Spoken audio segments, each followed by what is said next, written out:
Hello and welcome back to Composing Live. My name is Joshua Sohn, and this is where we show how music is made.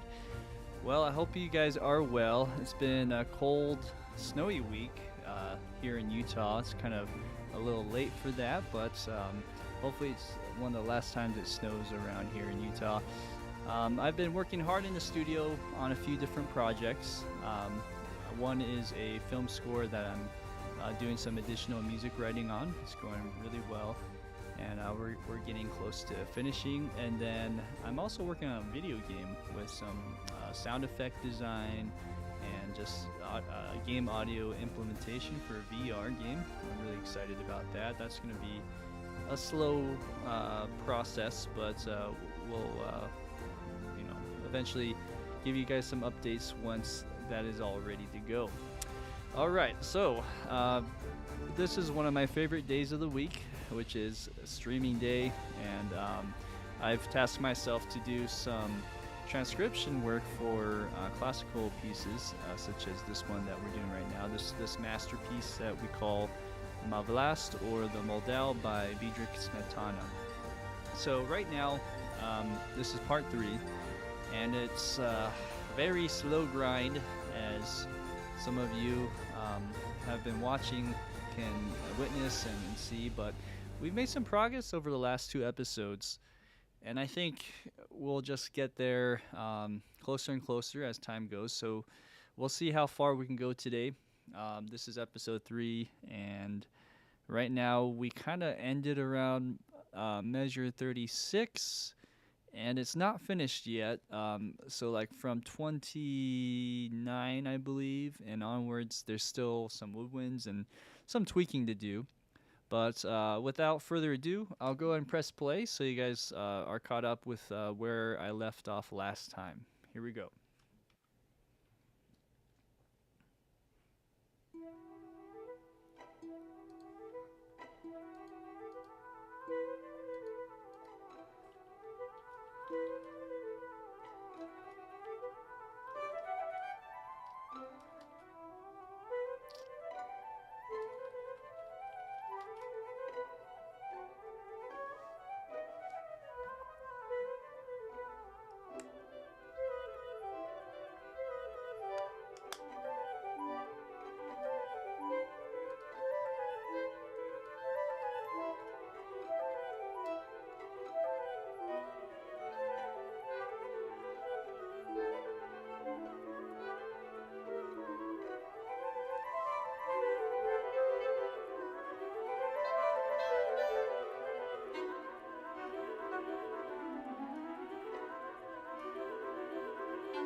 All right.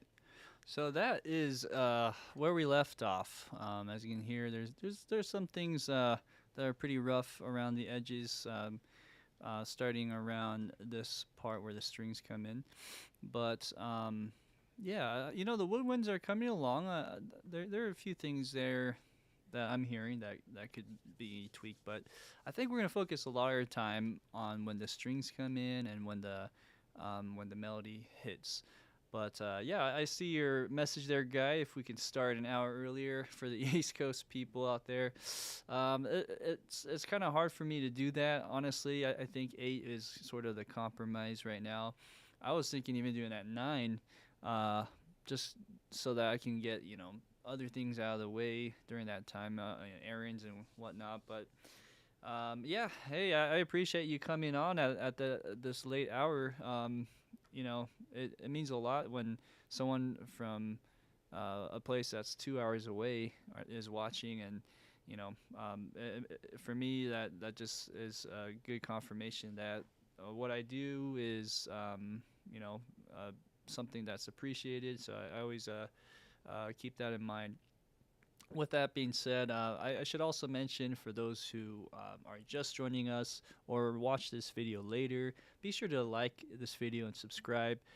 Any help goes a long way. I'm slowly growing my channel, so as far as putting time and effort into things, it's this is kind of where I can have that sweet spot or sweet compromise time to actually just be able to do some videos still while I work and do pursue the music career. So, anywho, let's try going into this part right here. What I'm hearing that could be better is on this viola part. So, there's just something really artificial about it, and I'm thinking I might want to layer. My first thought was layering whatever I have going on with this with some solo strings. But before even doing that, let's just listen to it again and see if there's anything I can do to tweak that.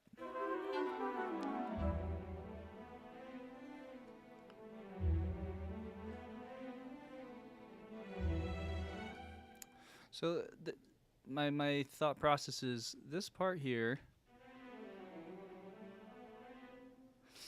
Um, there isn't a lot of like bowing noise or anything that I hear that gives it sort of a presence or like a bite to this moment. So I'm thinking, okay, if that's the case, what if I added one of these guys in here? I gotta be careful what I choose though, because I do have these CSS solo strings, and I'm always hesitant to use them, to be honest. Um, I mean, they're a good company. They have great ideas, but I never had much success with their um, solo stuff, their solo library here, and I don't have their. I've worked with the actual CSS Cinemax Studio strings, um, but I don't own it.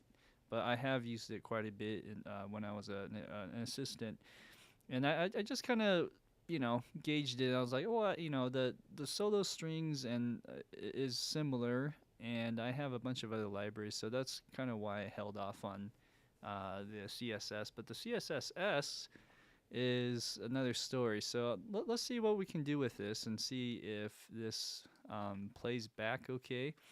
Um, right off the bat, whenever you copy a music event from one instrument to another, it can get kind of dicey and you have to do other things. So let's see what we can do with that. First off, I'm just going to bring up the velocities all the way up. Okay.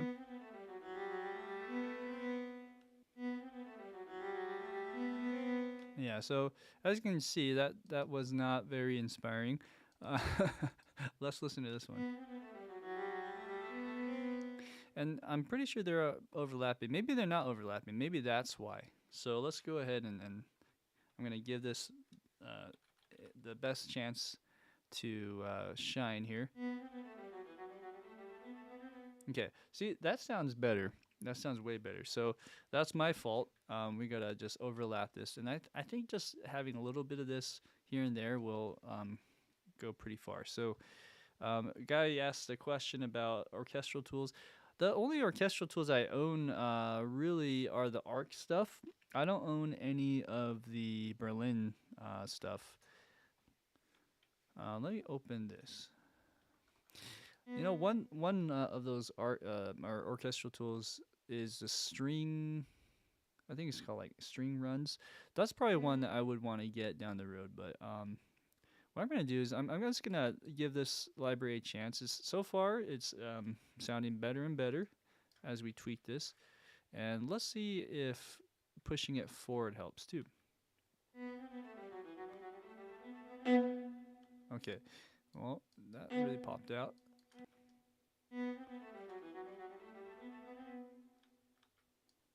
Try again one more time. All right, let's listen to the metronome one. Okay. And I figured pushing it forward would do something, but you kind of have to be careful with that too. Okay, so the first note, we gotta bring down velocity, and then what we're gonna do is I'm going to put these two together. Okay, so already that helps out a bunch. The only problem is I only have one of these loaded in, and then for me to have another set to do double on the other side, which is violin 2. Well, actually, this would work. This would work. I was just thinking these were both viola parts. No, this was actually violin 2. So then, okay, we don't need to load in anything. I can just use my template. Let's go over here and let's do the same thing. And we're overlap the notes. We're gonna I'll just do the regular legato. I don't see why the advanced one would be better actually. Now I think about it. I think the advanced one has like a slower legato option for that one. But anyways, I think the fast one you're okay. So then this one here. Okay, that one sounded a little off. Let's see, hear that again. So like this note I can't really hear. Maybe I'll draw it in so really you can really hear that. Okay, so I mean I'm exaggerating, so I can bring it down just a bit. Okay, and let's listen to maybe just these two together.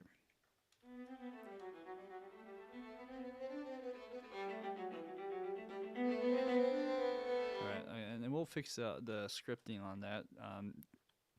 It's really just overlapping the notes. So, yeah, so there's some weird behavior issues in this library too. That's not bad. I mean, most libraries have something funky about it. Just by pushing that over, it really helped. Oh, wow, that's cool. And then are these notes supposed to be something? These are just legato. So let's go ahead and do that. All right. So I think we have one solution here that we can do to make this sound better.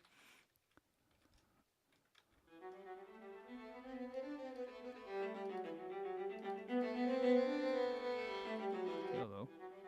Oh, I didn't put legato on this. Let's try that again.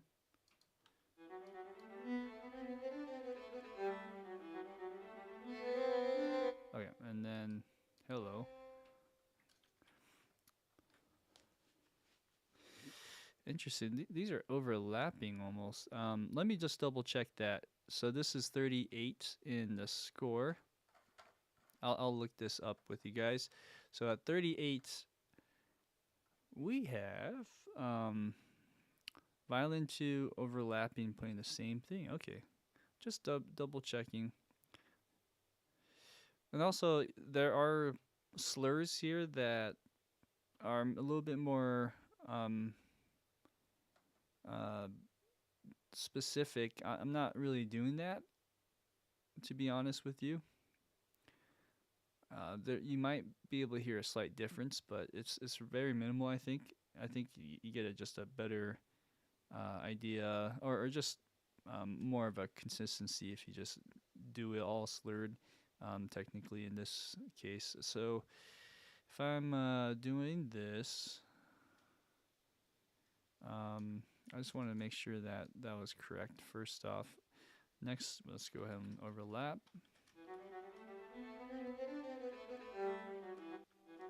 Okay, it's doing kind of the same thing, so I'm going to push this over to the left.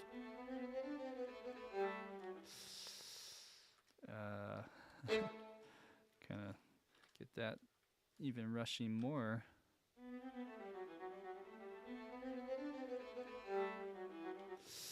I don't know. There's just something about this I can't put my finger on.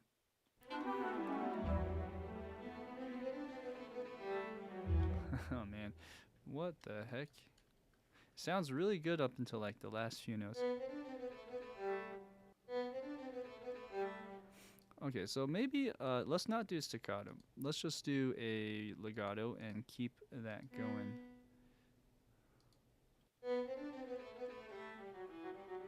Okay. So this legato needs to be, or the velocity needs to go lower. Let's bring this down.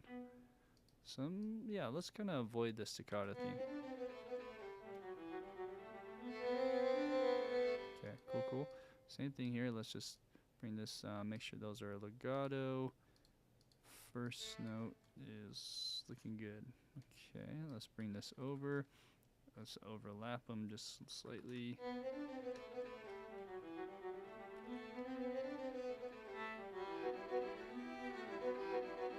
Okay, so this is where maybe I can just do more of a global type of approach. I'm just going to highlight all of these notes that are involved.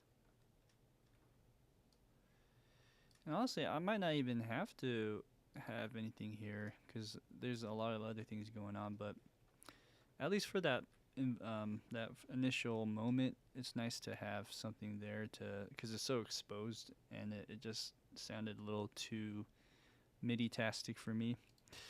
All right, so anyways, I'm going to do this as well. I'm gonna grab all the velocities and bring them up, and then you gotta be careful because the start of notes get really loud, so bring those down. Okay. Alright, so I'm overlapping basically all these notes. Sounds pretty good. And then over here, same idea. Just make sure that these are all legato. And then bring up the velocity.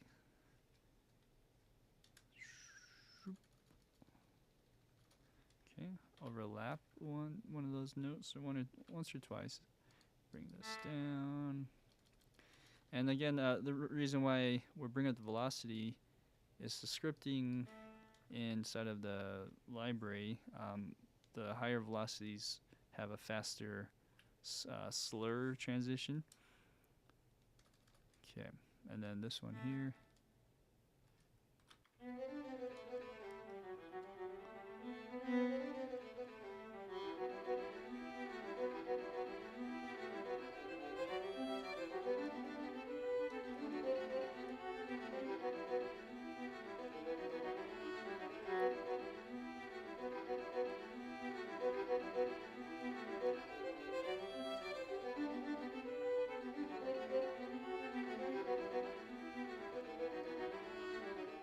Cool. All right. So we might have to, as much of a pain that is, we might have to do that for certain moments of this piece, layering that, and then adjusting the faders and velocities. That's another step. But let's listen to it as is, without the fader touching any of that, and I'm just gonna solo the strings.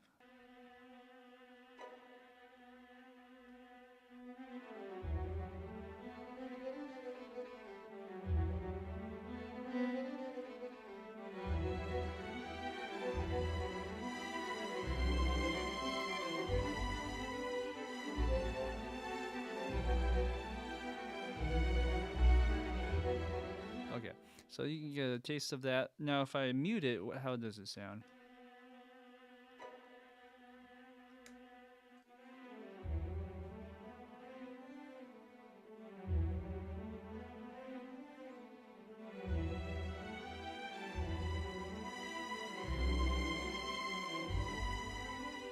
Yeah, so there's quite a difference if you hear that closely. I'll play it one more time, and maybe I'll also mix it as we go.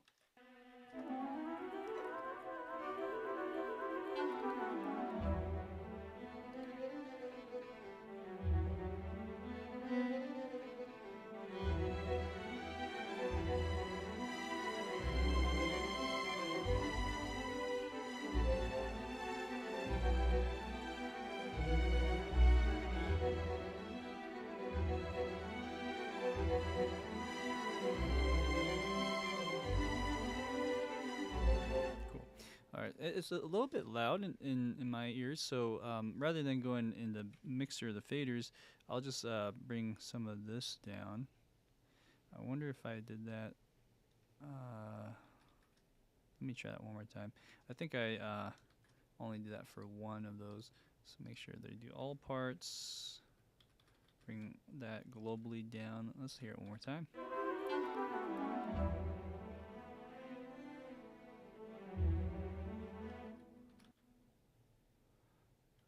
Is it muted? Let's see. Oh, that's why. Try again.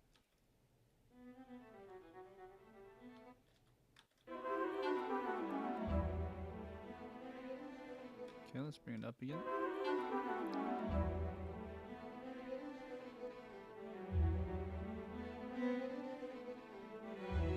Okay. That's one thing.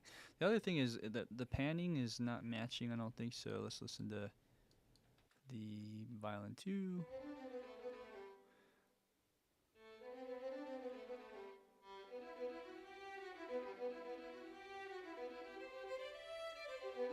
Panning is actually pretty accurate here.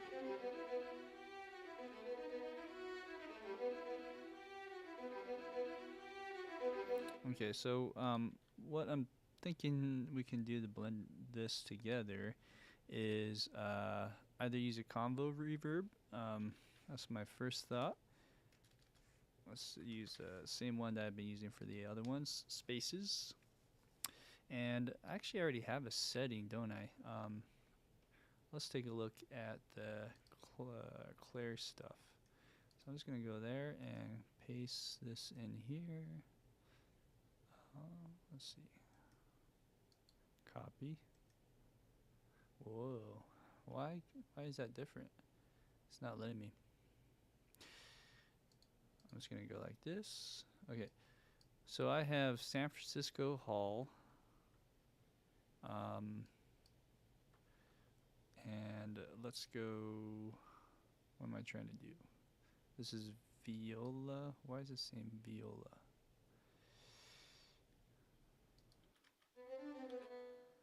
Huh? Oh, okay. I actually was highlighting that one. So let's go over here. Let's do an instance of spaces on this one as well. And same thing. I'm just going to copy this setting as best as I can. San Francisco Hall TS. I think this San Francisco Hall might be the one where the San Francisco Symphony plays at. I could be wrong, but I was really excited to go there one year to watch them play. Michael Tilson Thomas was a conductor, or actually, you know what? No, he wasn't. He wasn't there that week when I went. But yeah, actually, it was someone else. Like I think his name is Labadi or something like that. Anyways, let's go find it and make sure. I think I already found it. I'm just kind of mumbling here now. Okay, so I always do a low cut on these things, about 300 to 500 depending. I find that helps. And then this is all dry for some reason. I think it comes like that. And then here I have it set -11. Okay, let's hear it, see if that makes a difference.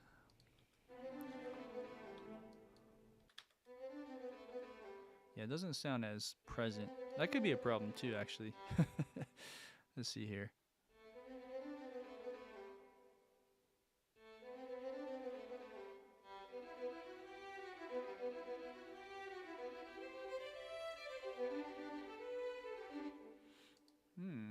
Interesting. You can't see.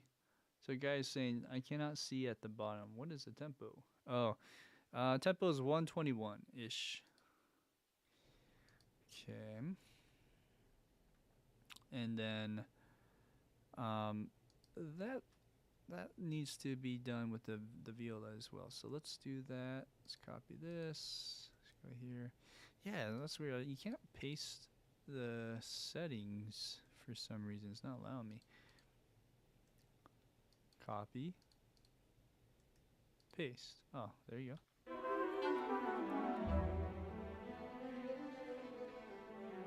Yeah, it sounds more in a hall now for the solo.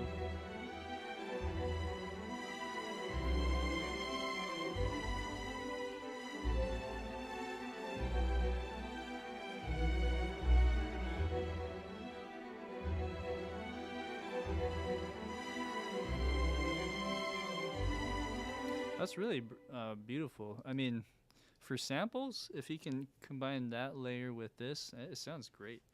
So yeah, I kind of have this love-hate relationship, I guess, with CSS.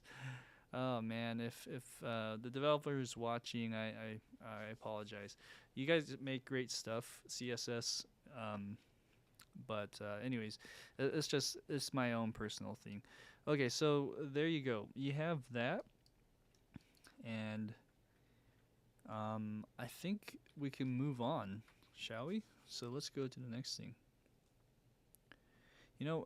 If I do double up like Violin 1 with solo, I just have to remind myself to add that combo reverb setting. So around 35, 36. Let's take a look at 36. Horns come in, bass come in.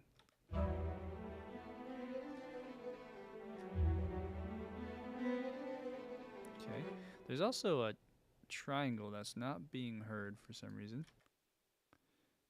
Okay, so let's turn that on. There you go. Okay, and let's see if I'm missing anything else. So at 30, or it's actually 40 with the pickups to it, right over here. So this measure is where I'm missing stuff. I have oboe on the pickup, and there's 2 of them.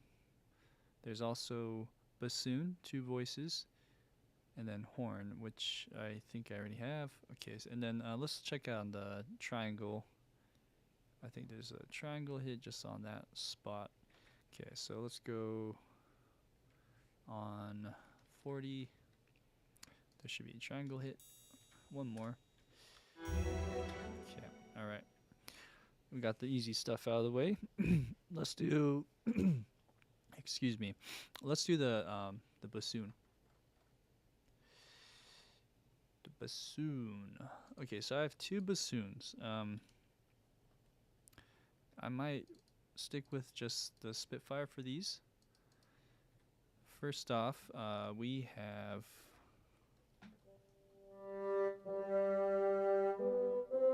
let's see.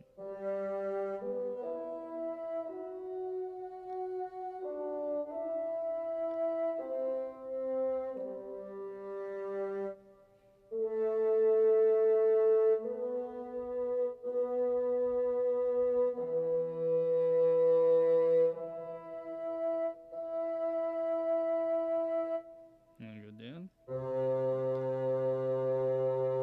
Oh, is it? Oh, yeah. That's what.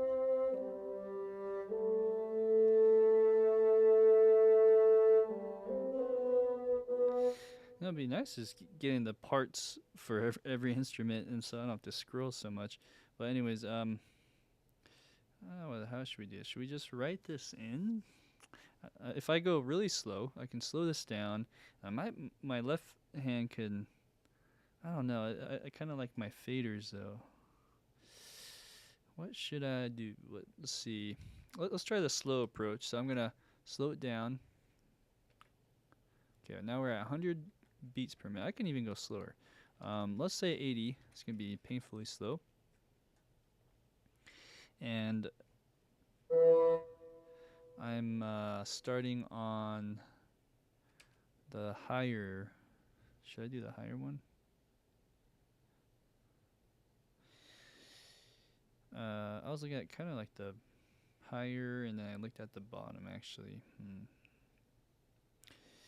Why don't we do the bottom one first? Let's do bassoon 2, since my eyes were more trained to look at that. Let's just do one pass and see how we do.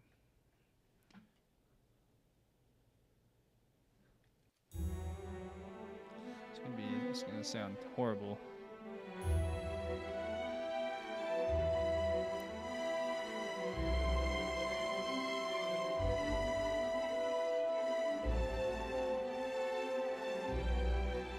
Okay, let's see here. Hold on, let me think about this. The tempo is do do do do do do do. Oh, I see. I might have been doubling that. Let's try again.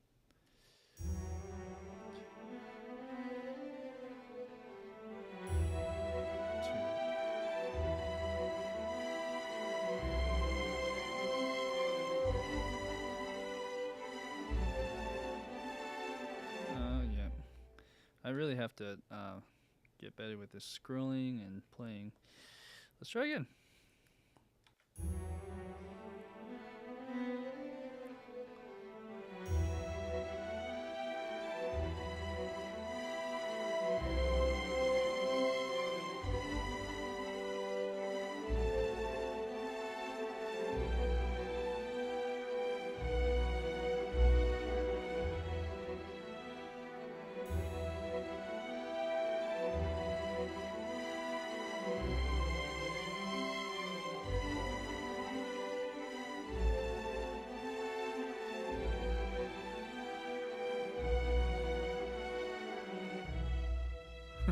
Okay, that's good enough. I think I get the gist of that. And we'll program some of this in now. So let's do it like that.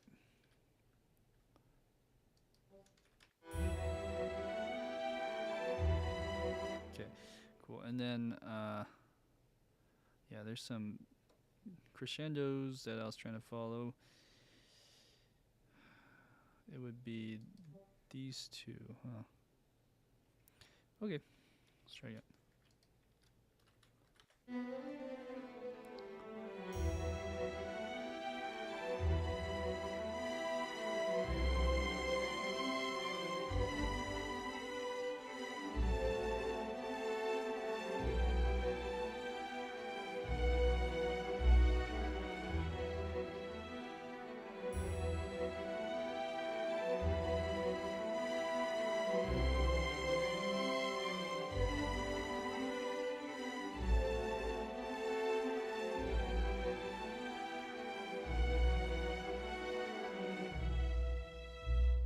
Okay.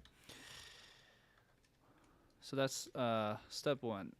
Step two is speeding it up and just hearing how it sounds, I guess. Okay, let's go back to normal tempo.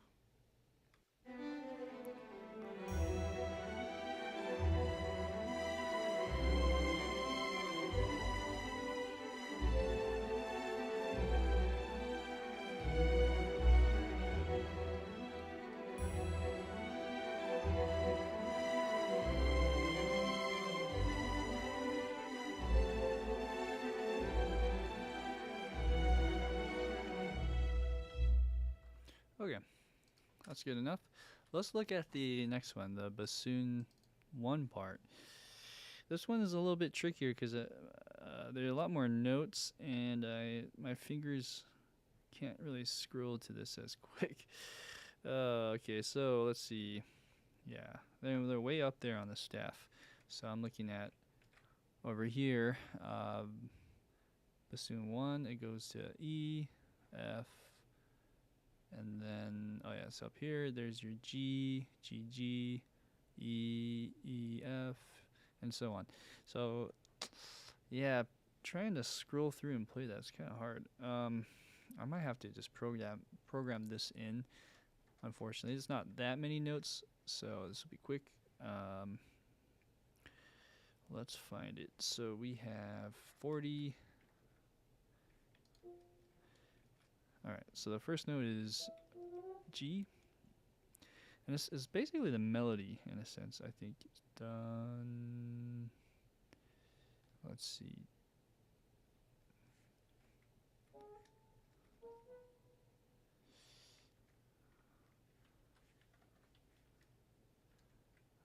Or is it like that? Okay. maybe some harmony of it.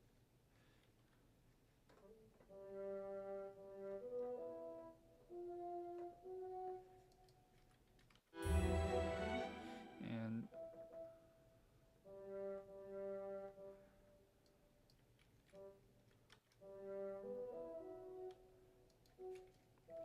okay, let's set the volume. A little too loud. Okay, that should be good for now. It might be still too strong. Boo-doo. This one, maybe I'll take some liberties to do overlapping slurs. Why not? Because this one isn't as complicated, so this one it slurs just on the first two, and then it slurs on the next two. So I'm giving it a little bit of a gap there. Next, we have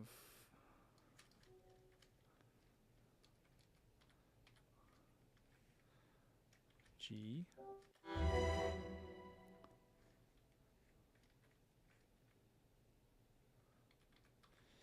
All right, and I think, yeah, I was gonna do this.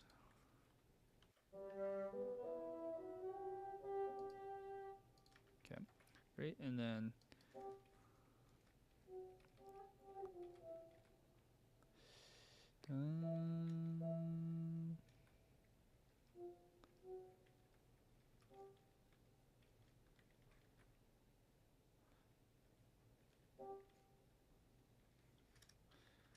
okay.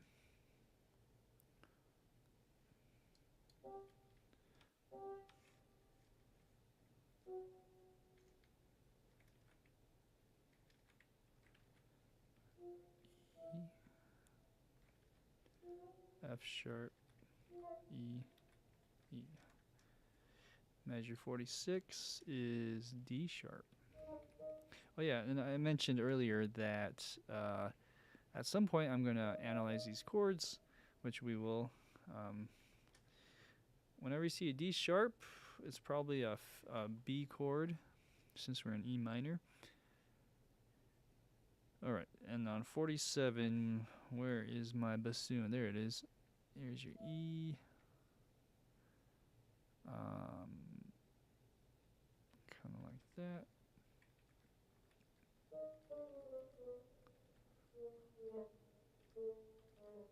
There's your G. Back to B.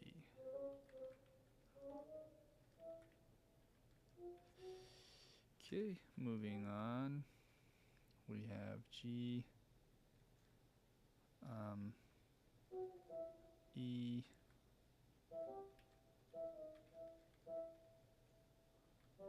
oops. All right. Then on measure 50, we have E. E again. G. Oh. G, F sharp. F sharp. Next measure 53, we have E.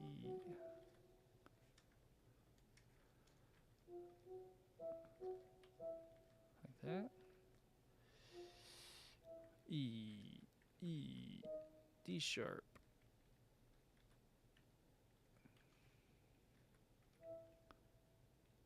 Alright. And I'll fix that last note eventually. Alright, so then there's overlaps and slurs. Just kind of going over those real quick. We have on 41. Okay, there's a little slur on 42. So I'll just lengthen that, and then let's see here. Oh yeah, so this slurs, and then what else? We have F sharps, E, these slur. Um, shorten that just a bit. Okay, where are we at? 47. 47, we have... Well, actually, did I skip 46? I did.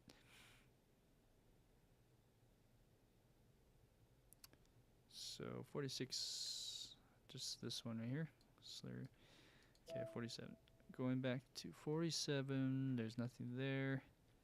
But the next part, okay, we slur this. Shorten this one just a tad. Slur that.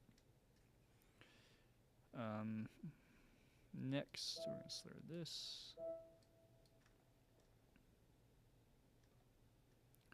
Okay, we'll slur this one. And what do we have? At the very end, we slur these two notes. I'll shorten this a little bit. Okay, slur that. And that's it. Okay, so then we're going to shape it. Here we go.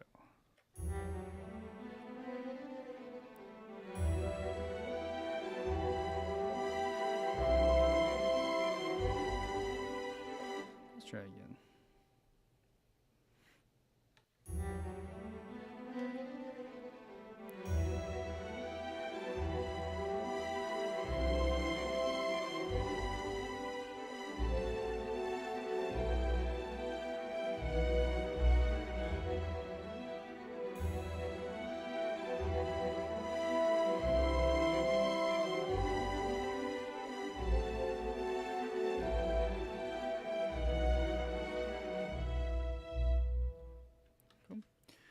So it's just a gradual decrescendo sort of at the last half of that phrase.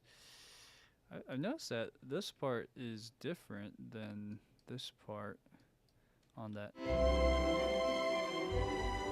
Or, yeah.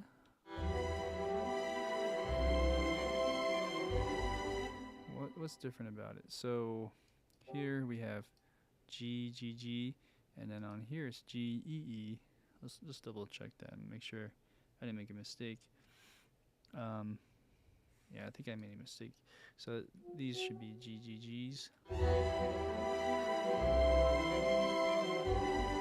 Cool.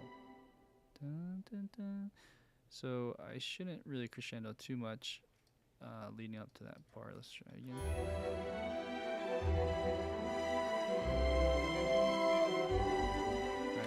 That's a bit exaggerated. Let's bring that down.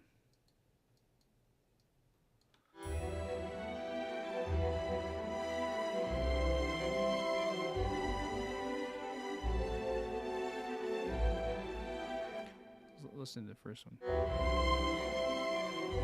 Let's do a little bit more on that too.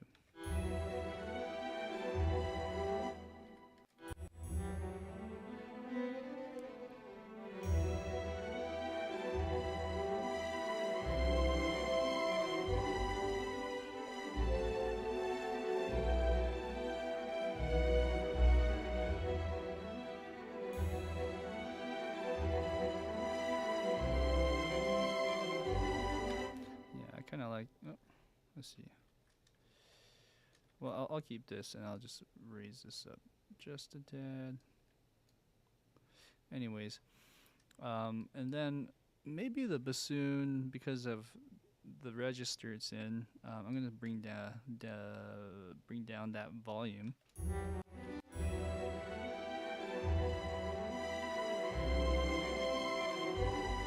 Okay, cool. Hey Sam, welcome to the party here. Oh yeah, the video game for that I'm working on, I can't say per se, but as time goes on, and this is a really long-term project, I don't think we're not going to be done anytime soon. But when it does, and hopefully we get more funding and just things like that in place, we can just keep going with it. But yeah, games are a little bit unpredictable sometimes, especially on the lower like indie end of things. You're kind of wearing a lot of hats, and you just never know if the next funding round goes through or not. So, Anyways, yeah, I'll let you know when that time comes. I'm gonna play the original track and just kind of be acquainted with the mix and also how the balancing of the bassoon is compared to everything else. You can already hear this crescendo is quite a bit more.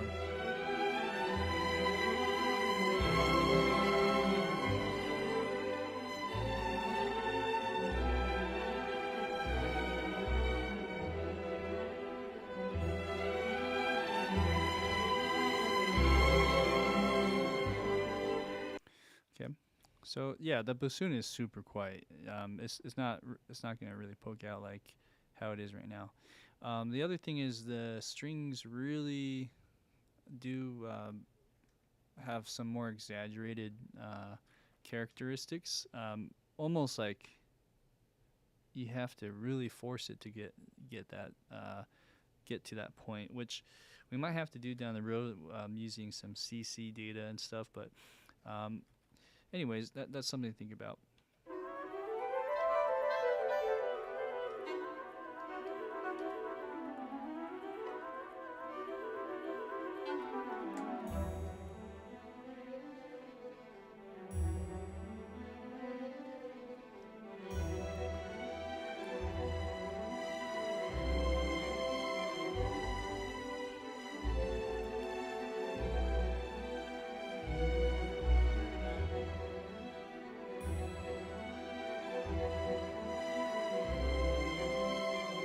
Okay.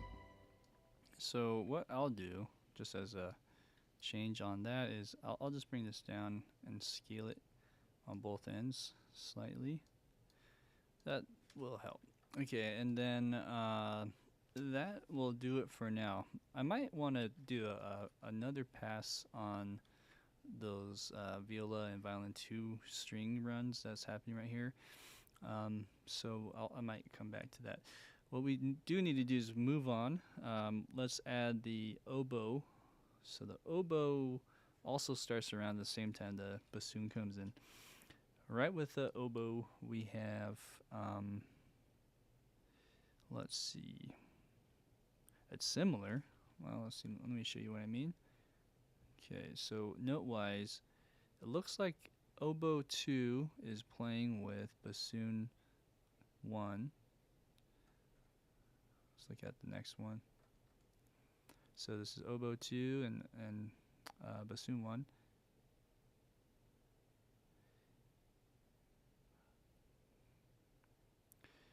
Yeah, it looks like it's playing almost the exact thing. I'm gonna be thorough and analyze that together. If you also notice anything, let me know. Let's see. It's a little blurry too.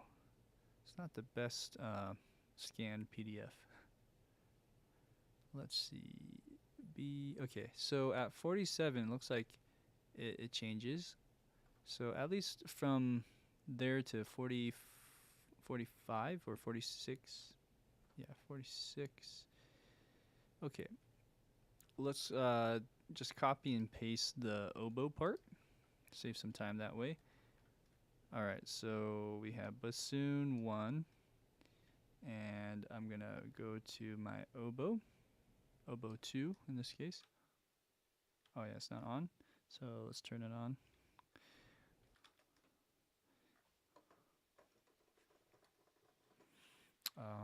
What am I doing wrong? Oh, I think I need to change this. And let's find that in here.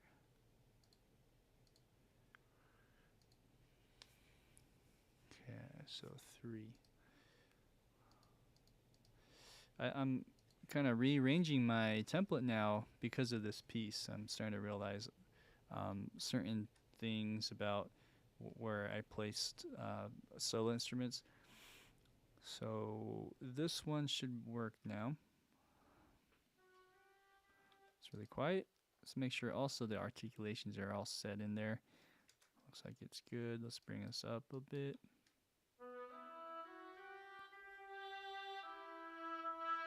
Okay, let's bring it down. So the G Oh yeah. Also, oops. Let's look at this one more time. At the very beginning of that passage, the oboe on measure 40 pickups to 40, it doesn't go G. Let me think about this. Oh, it's actually an octave above. That's for one thing. And then there's also a B pickup. So let's add that in.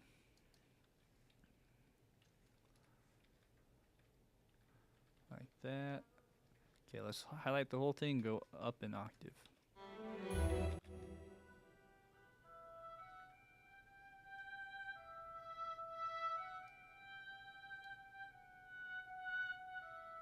Cool. Let's double check the routing here. Okay, and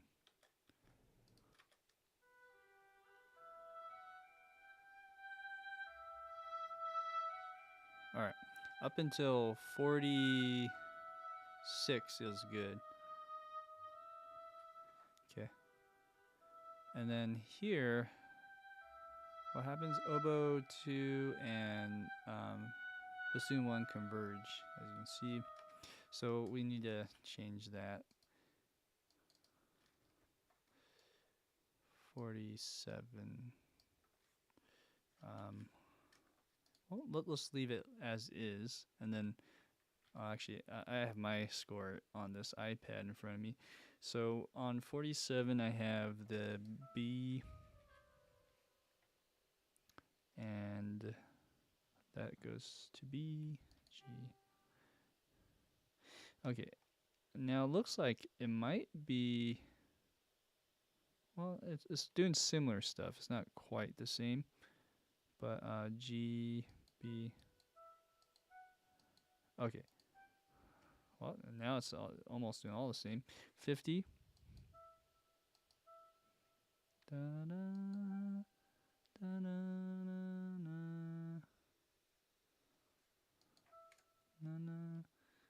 na.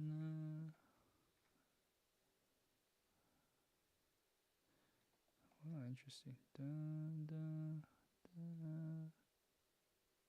Okay, so we're good there. It was only like the first few notes, maybe that first measure of it. Cool. Well, then let's go back here. The next part is writing in the oboe 1 part, fresh.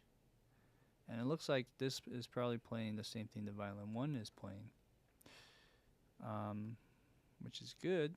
We want that because this will save us time in the long run. All right, so let's just compare notes here, make sure that we're doing that. So oboe and violin 1 look like they're in unison. Yep, yep, yep, yep, yep, yep, yep, yep. Okay, great. 47, oboe and violin 1. Boom. You notice here that oboe 1, or just the oboes in general, are holding up until beat 4. And on violin 1, they're actually cutting out to about 1 beat early, it looks like, or 2 beats early. That's interesting. I'm not sure why they... In my mind, it would be better if they just cut out together, but I don't know. That's interesting. And then if over here you have that. Okay. So it's pretty much in unison except for that little moment. Okay, well here's one. Actually that's not violin. There's your violin. It's way down there. So G and G, F sharp, F sharp, F sharp, R sharp, E. Okay, so it is. So what we could do here then is copy the string line over. So I'm using a combination of Pacific and the Spitfire symphonic strings for the melody there on violin 1. I'll just pick one of these, and let's listen to that.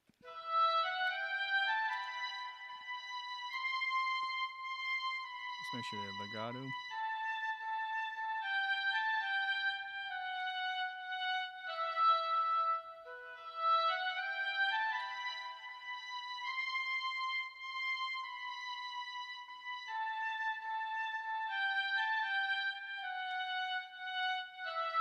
Okay, so one thing we could do different on compared to strings is if there's some of these short notes, we could probably either do like a sus or a marcato.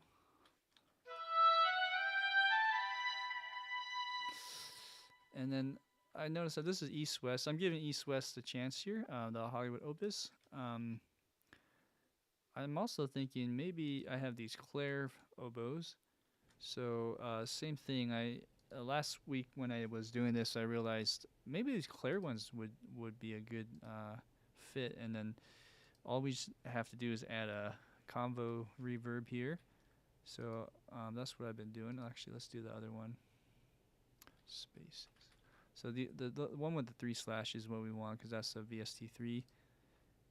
And doing that will save on resources in a way. Okay, and then let's just copy and paste the setting of one of these other ones. Put this in. It's not wanting to copy and paste. That's so weird. Copy. And no. Okay, that's fine. Let's find the San Francisco Hall. I wonder if I try a rear one instead. Let's try that.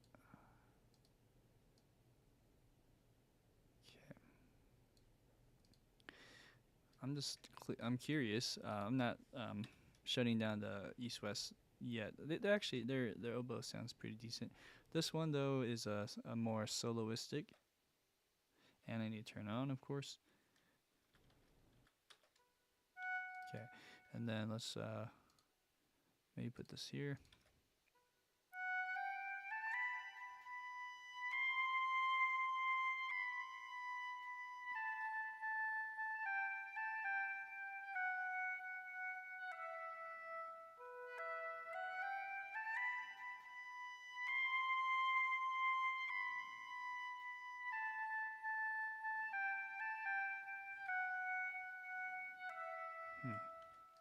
Interesting.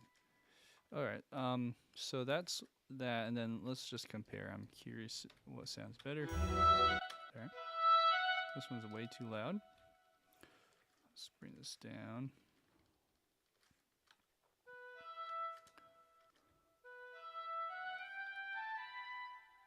Okay, and then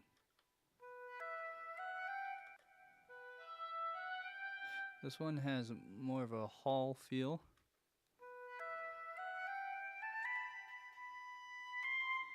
So what we could do to replicate more of a hall feel is let's bring down the dry signal a bit. Let's maybe bring down some of the presence here.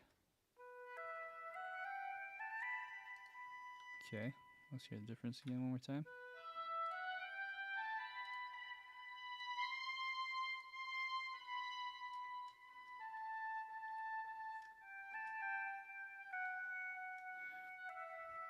I feel like the oboe on the Claire sounds nice, but it has this weird response on some of the the attack.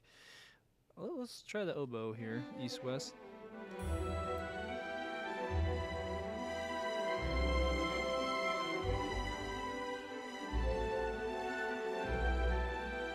Cool.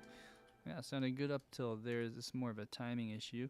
So let's listen and compare like that. Okay, so oboe.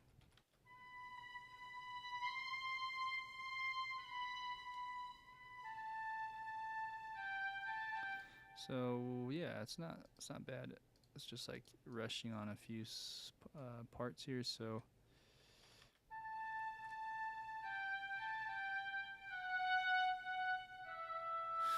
I might need to shape this.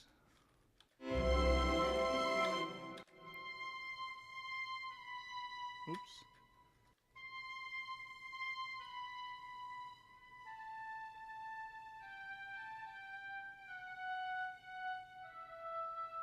Okay, and then that was overlapping.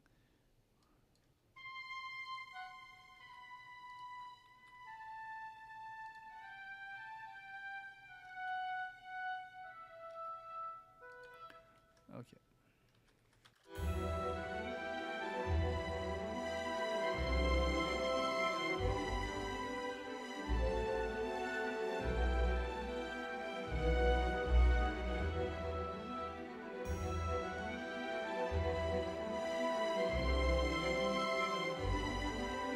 Okay, let's look at this real quick.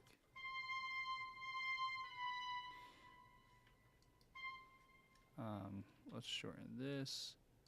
Let's bring this over here more.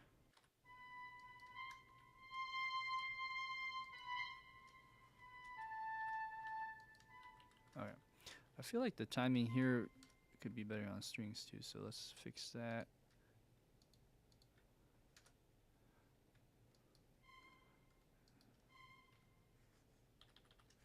Let's do all. Let's bring this over just a tad.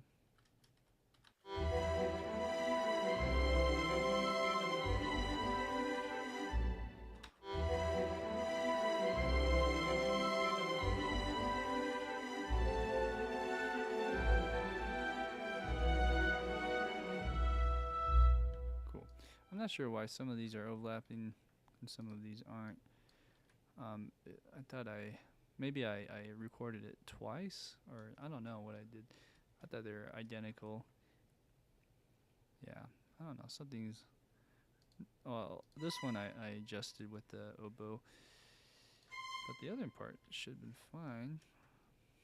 Anyways, I think I don't want to mess with it too much. There's some nice nice phrasing that's happening there, and if I touch it too much, it's probably gonna mess something up, mess up the feel more.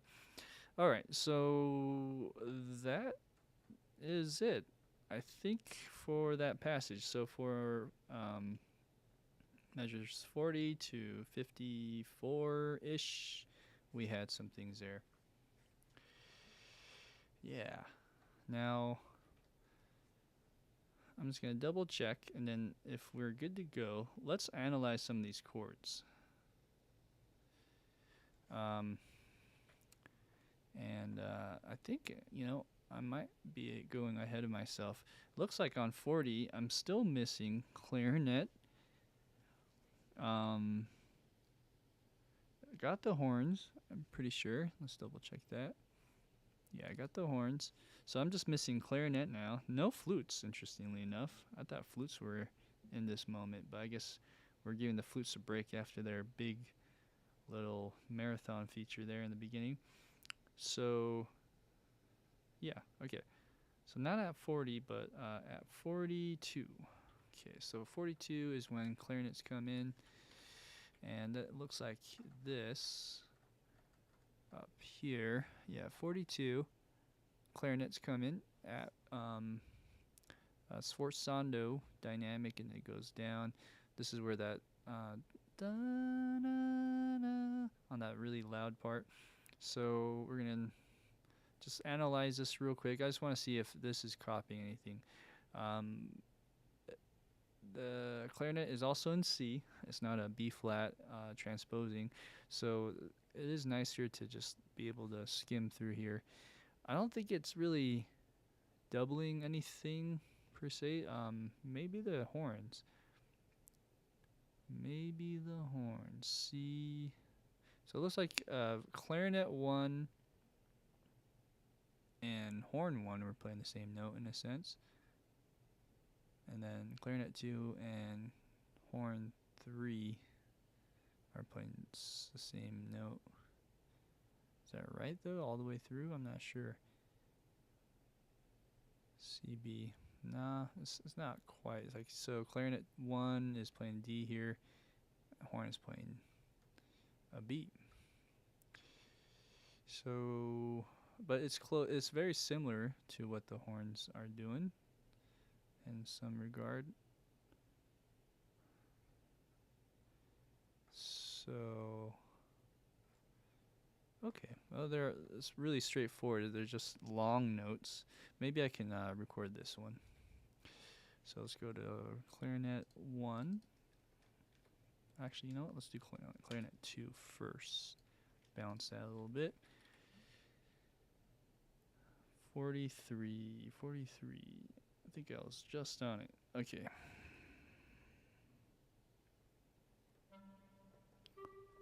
What's nice is, yeah, I can sight read this without transposing.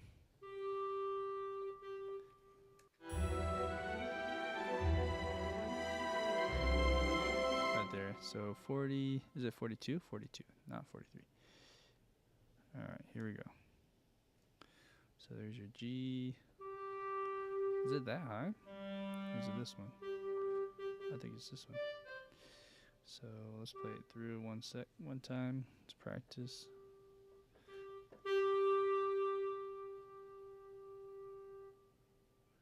Right? Okay.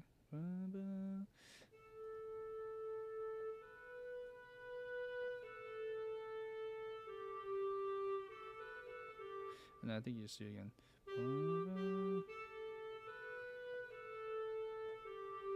Okay. I can probably do that without even reading it, to be honest.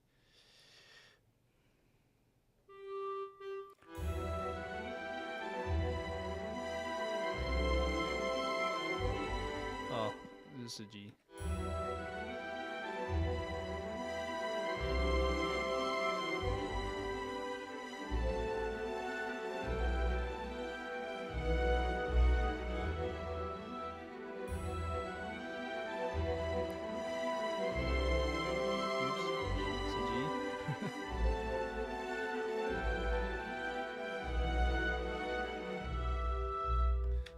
Let's try it one more time.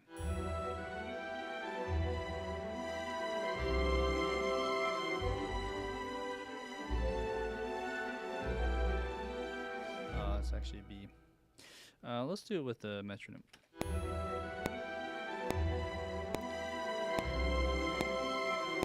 yeah, that's sforzando.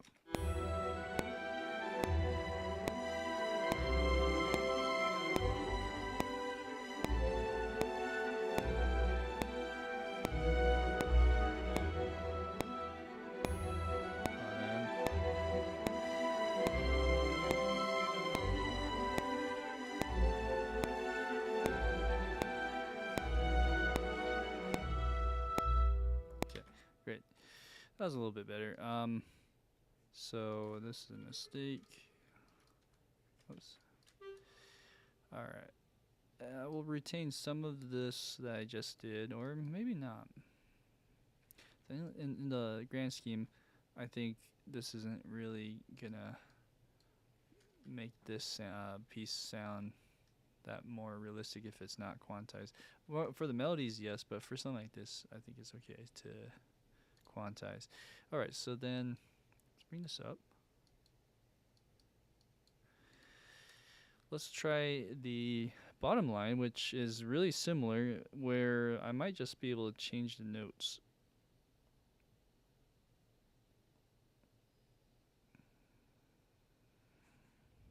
C, B, B, B, C, B, B, B, C, B, B, B.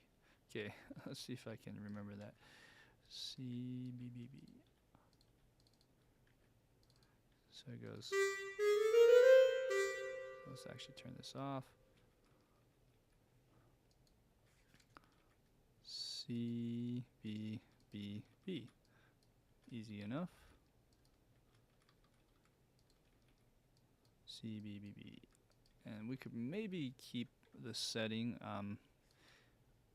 besides that. Let's hear that. Okay, let's hear it with the other clarinet.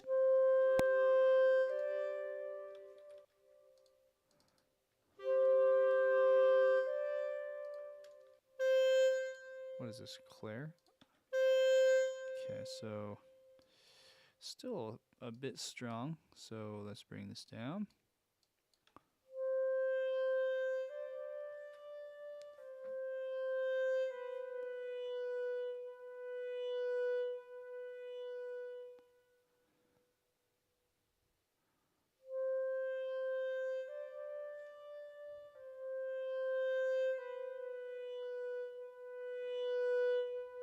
One thing I should do is make sure that these notes overlap when they can. Not on the same notes, but when they're different notes. So let's just do that when we can. Overlap that a little bit, lengthen it. Okay, so let's hear it now with everything and see how it balances.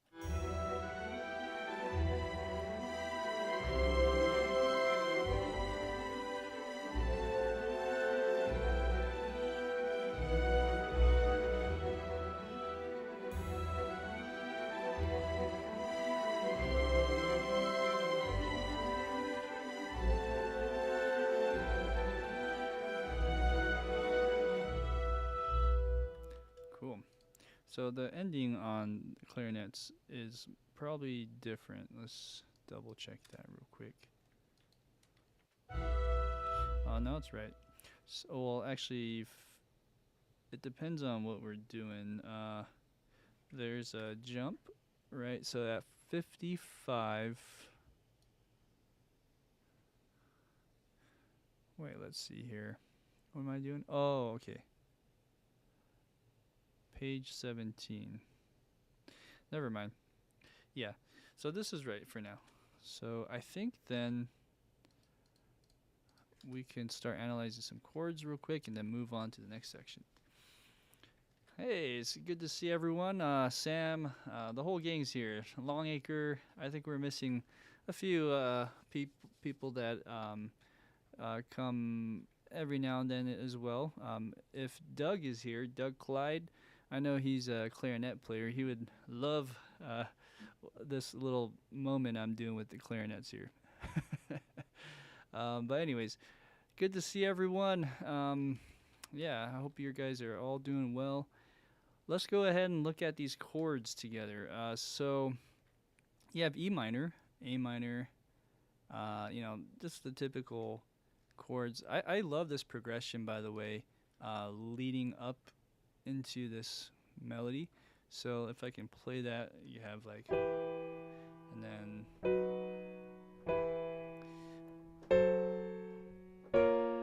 or is that?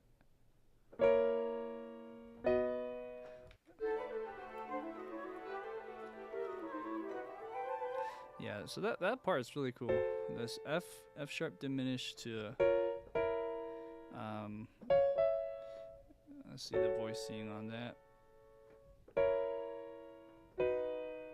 Anyways, that's really fun little progression, and I'm guessing there might be some more of that in this next part.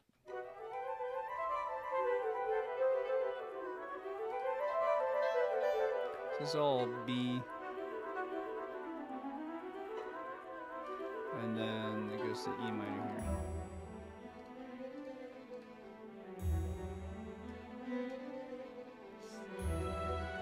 Okay.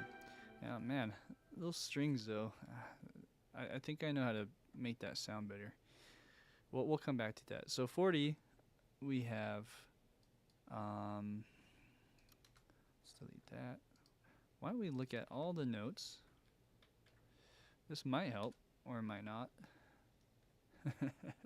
So if we were to, let's see, get rid of the runs. So let's go here. Let's go to strings. Okay, let's get rid of all the run sections or information. Okay. And of course the triangle. Oh, hello. These shouldn't be here. This is like MIDI data that I grabbed from someone else and thinking, oh, maybe I could just save some time and massage it, but I don't think that was the way to go. Okay, so where am I? All right. This is a little bit cleaner. This is everything without the runs, and this might help. You can kind of see the chords outlined in a sense. So like, okay, you have your E minor. All right, and then okay, let's look at this part. So 42, bum bum bum. That part looks like a C major. Let's make sure it's quantized on the grid. Okay, so then after that, bum bum bum. This is a G major. Okay. Then next is this F sharp diminished that we're looking at before. Oops. And then an F sharp diminished is just a minor or the diminished second chord. And then over here, this is your E minor again. Over here we have what looks like a B dominant 7th chord. Oops, there we go. Because you have your A. That goes back to E minor. So since I know this repeats again, you can just copy this over.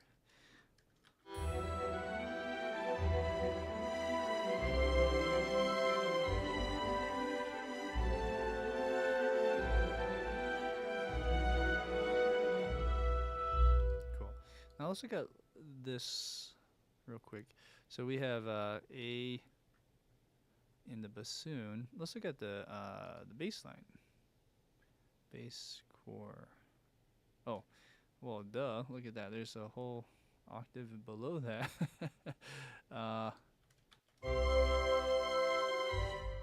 Is that too low? I'm just gonna double check here. That might be sound. No, actually, this is sounding. So I think this is accurate actually. So we have the G. Anyways, the reason why I'm looking at the bass line is, as you can see, some of these might not be doubling, so that could be just a mistake on my part. Okay, yeah, so like 53. Let's see if 53. I have a mistake in the bass. 53. Where are you? So G-A 53 should be a B. So that's a mistake. Okay. Anyways, the reason why we're doing this is because we want to look at the voice leading and the bass line movement. So this is, if you want to be technical, you can put a F sharp diminished over A on that section. Same with this one here. And what that tells you is it goes from G to A. And then, yeah, if we want to be even more technical and just follow by the book, then this would be E minor over B. Same with this one here. Yeah. Okay. Anyways, and then you can kind of play that with the piano just to confirm. So here's. Okay. Well, let's see what I'm not doing.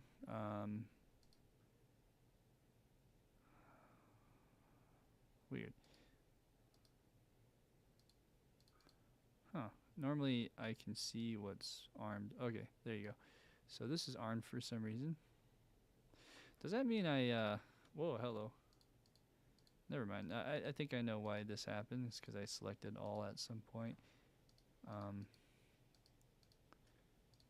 Anyways, going back to what I was trying to do. Okay, the piano's armed, and we're going to just play this, plunk it on the keyboard here, starting at 40. Clarinet's still playing somewhere. Oh, all of these are playing. Sounds kind of cool. That's weird. I don't know why it's doing that. And let's arm this one more time. Cross your fingers. There we go. So you have.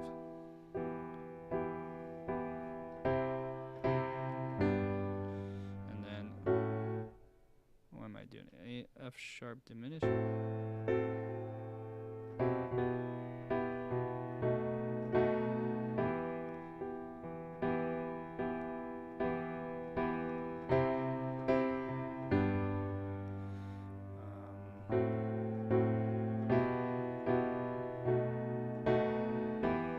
Alright, sounds good.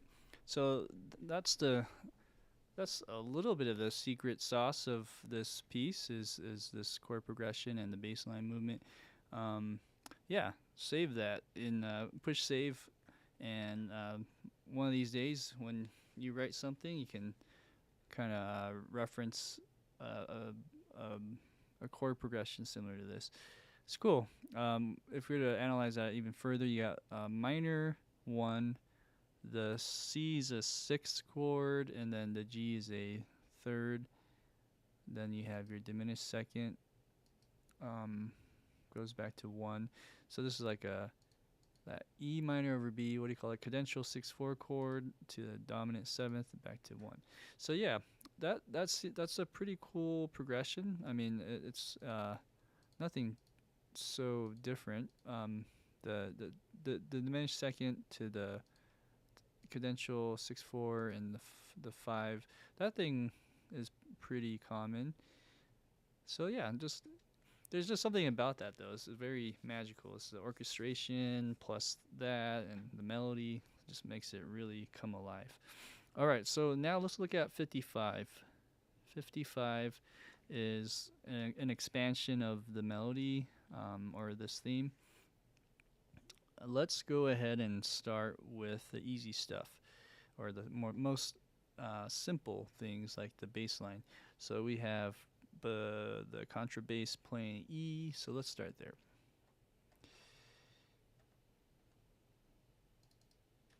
All right, so here,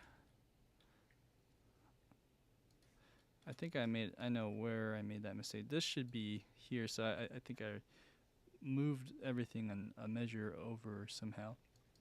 Over here, there's your E. Okay. All right, let's cruise. Let's see how far we go on this one.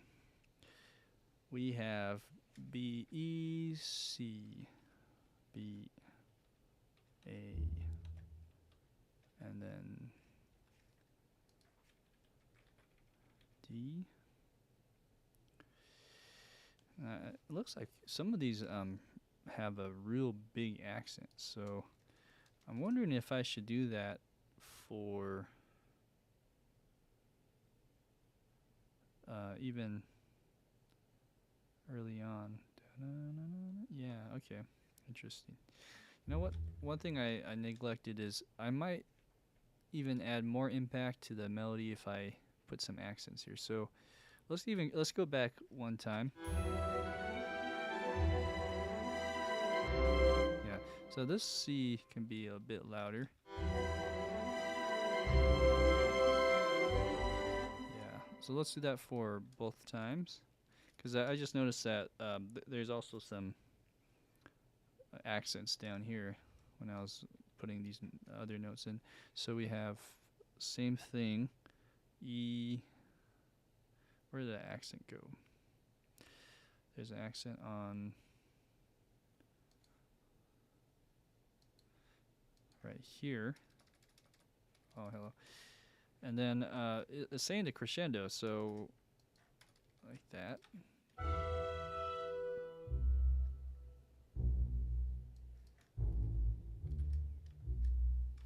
All right, so you got dun, dun, even this note. Yeah, okay. And probably this one too.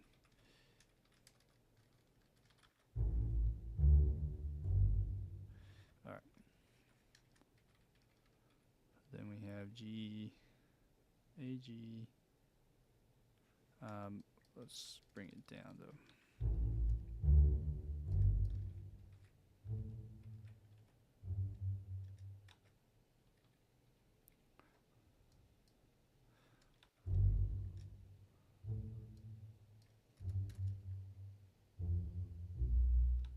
F sharp. Dun, dun, dun. Okay, so these have to be accented.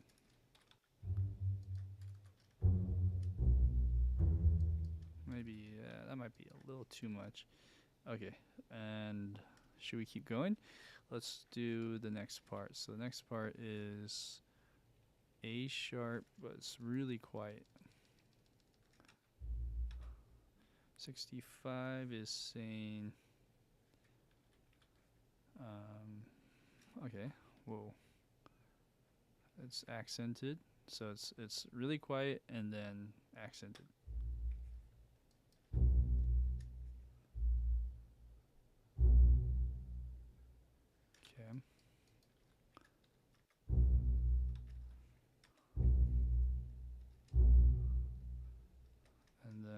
one more.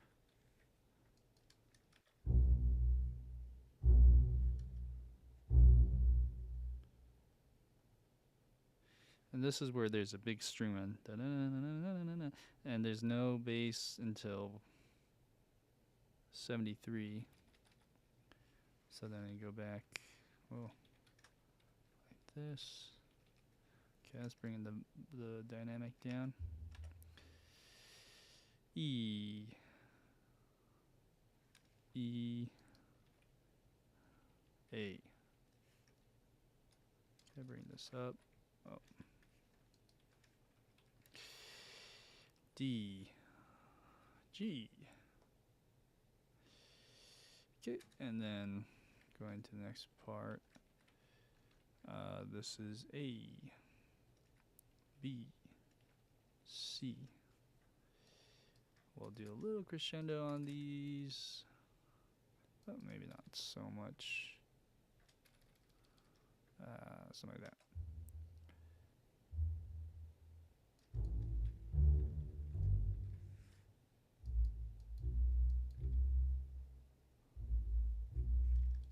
Okay. So, and there's a repeat. So after 79, we're just going to repeat that and go from there.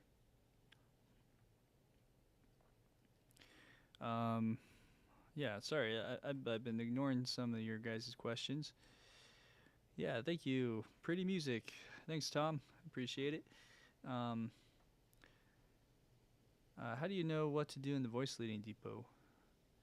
Somehow the clarinet part when listening to live orchestra is a bit slower. Just a very humble thought.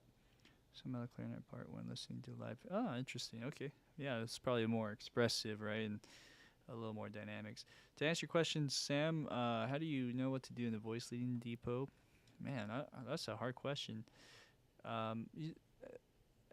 After a little bit, you kind of go off of instinct, but you know, good voice leading just is really about finding like if you start 3 notes in harmony with each other and you have proper spacing. Good voice leading then is basically changing the notes without too many jumps and leaps. Like every note within those 3 note chords are moving in a certain a very small interval kind of way. That to me that's good voice leading. But there's more than that. I think that's just a good starting point. Okay, so let's go ahead and look at whether I should copy and paste now or later. I think for something like this, I can copy and paste, but maybe for the other one, we can hold out off on that. So from 55, which is the start of the repeat measure, I think. Let me double check.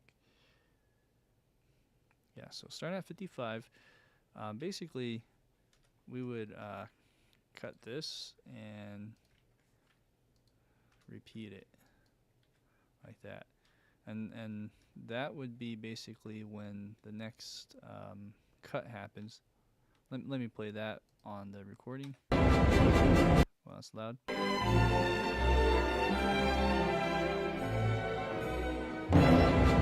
So basically we're going to stop probably today. We're not going to even touch that part of it. But if we can get a good chunk of this by the end of the day, I'd be pretty happy. Really, it's just you're doing this much and then you copy and paste that. So there might be a possibility if I go quick that I can finish all of this, and then the next time we can tweak it and then go to the next 105 measure. But anyways, that's wishful thinking. Let's one step at a time, right? Now that I got the bass in order, I'm pretty sure I got all the notes right. Let's go to another instrument. So we're going to move a lot slower because this is the entire orchestra, as you can see here. All right, 55, 55. Yeah, right here. So now we're just like zoomed out and trying to touch every one of these for a lot of instruments, right? This entire orchestra basically. So I just did the bass. Woohoo! Got that out of the way. We could probably do the bassoon. I noticed that what's interesting is there's no trombone in this, at least in this moment. Um, I thought there would be a little bit more low brass stuff going on, but it's just horns. Yeah, anyways. So, yeah, let's try the easy stuff. Okay, bassoon, and then we'll do harp after that, and maybe the percussion. Okay, let's go bassoon. So, bassoon, we're going to go here. And now that we have a good idea of what instruments we're dealing with, what I'm going to do is I'm going to make this a little easier to read. So I'm going to hide, well, let's see. Let's make sure we're hitting all of this. We're going to show the data between locators. Yeah, so now we're not going to be jumping up and down so much. Bassoon 1 or 2. Let's do bassoon 2 actually. Let's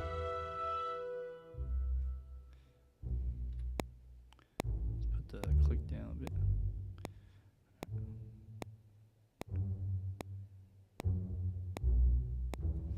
Alright, so the bassoon comes back in at 56. Is that right? Wait. Oh yeah, okay.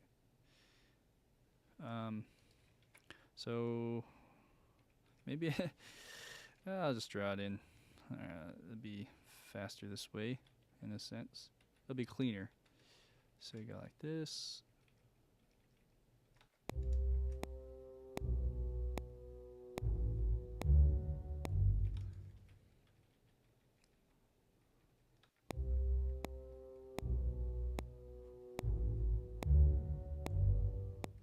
Is that right? Oh, I read that wrong. Oops. This is a D, not a F sharp. Okay, so there's also accents. They really want you to accent those along with the bass. So how should we do that?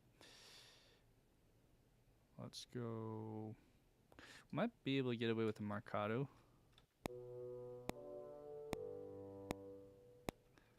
Yeah, okay, that might work. Also, just notice that all of this is not assigned to anything, so let's do that. Okay. Alright, so starting at 455, we have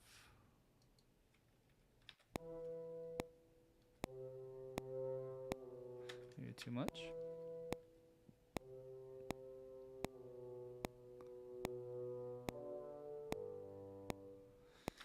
Okay, there's something with that marcato. It's not very inspiring. What about tenuto? It's a little bit behind the B on that D. Yeah, it's better. Maybe that G's a little behind. Okay, so we'll kind of tweak this as we go then. Then we have a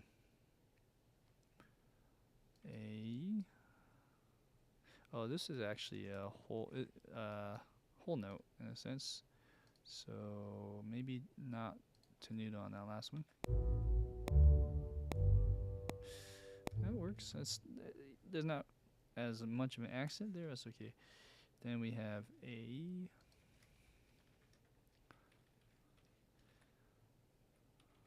G.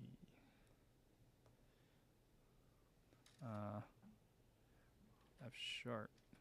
Oh. And then this is a B. Oops. Hello. Okay, it goes to E. A sharp.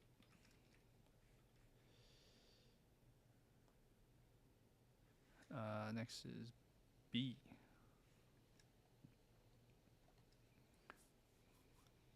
A sharp. B. B, B. Okay, now we're at 70. So then there's this big string run. At 73, we come back in. We have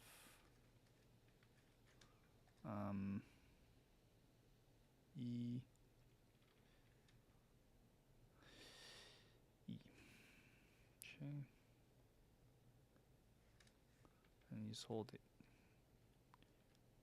Okay, and then next is A. Am I going too low? I feel like I'm going too low, so it should be here. So on 75, you got A, and then this goes to a D, G. All right. Moving on, we have A,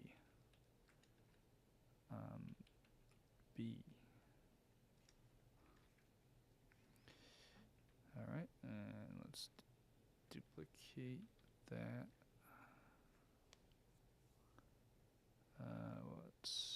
I'm a little lost. Where am I? 77? Oh, I don't know why I did that. It should just be here, and then like that. Okay. All right, and then this is where the repeat would happen. So let's cut that. All right, we'll shape it actually before copying over. There's some shaping here that I need to do. It's kind of tricky because I have to use my finger to swipe over. You know what? There might be an easier way to do this. I can probably just use these pages off to the side of the iPad, and that might work for the most part. Yeah, okay. So maybe I'll do that. I'll use my right hand to turn the page, left hand to use the faders. Let's rock and roll. So I already have this first part going.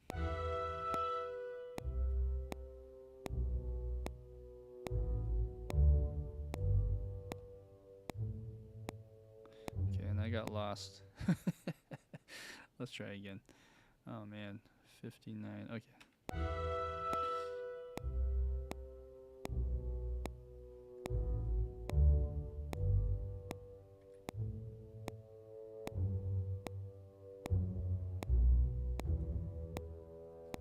So that part I actually need to go a lot more crescendo.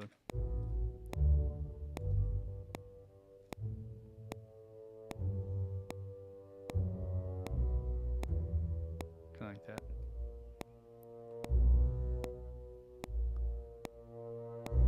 Even, yeah, like that. Wow, this is it's gonna be challenging to do these other ones. I have a better idea of how to go about this, but let's try again. Let's go off of memory here. Let's try again.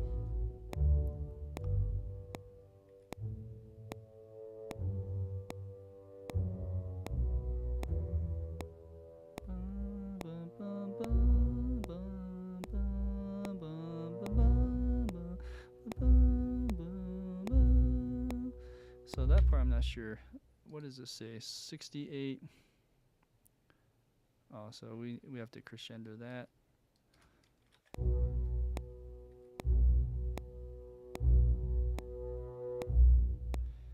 Okay. So at 70 you drop out. Come back in at 73. Boom. What happens here? 73 we have mezzo forte.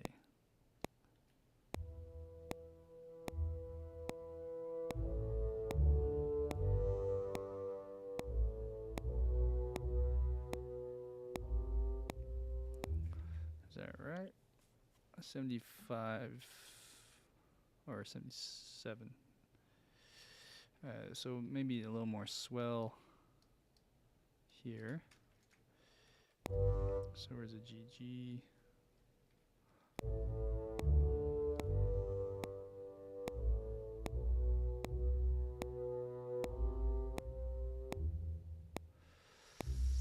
Okay, so did I mess up? Because something didn't look right. We have 73. I have an E tied over. Yeah? Okay. So then we have A, D, G. Okay, that looks right. A, B, C. Oh, I see. So I added a extra C here, and then this goes A, B. Okay. Does the dynamic look okay? Let's see.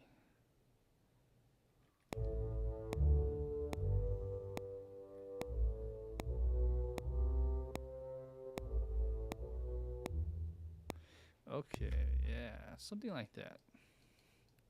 Hopefully that will be enough, because I'm just gonna copy that over right now. So this is bassoon 2. We're gonna go ahead and do this on the repeat. Okay.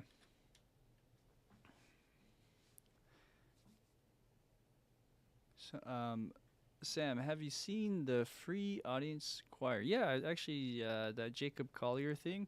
I haven't had a chance to download it and play around with it, but I know it'd be pretty interesting to try. Yeah, I'm guessing you have. What are your thoughts?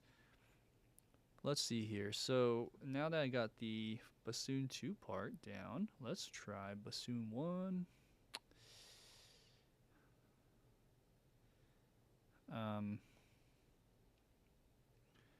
Yeah, why not? Let's try bassoon 1. Kind of keeping this in mind though, I don't want to go too loud, so I'm just gonna get my ears accustomed to how loud the bassoon is. I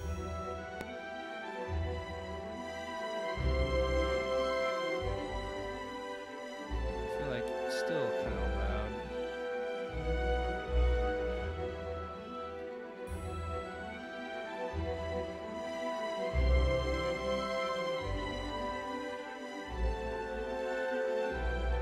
Okay, all right, now let's listen to it by itself.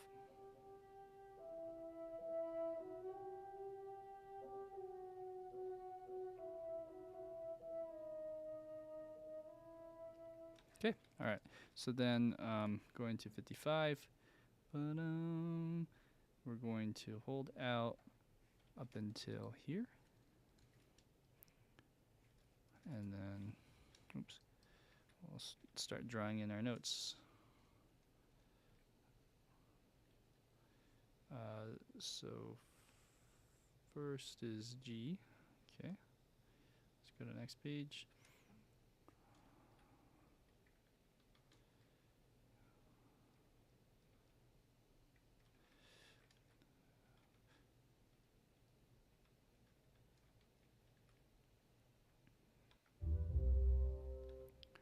All right, for this one, I might want to play.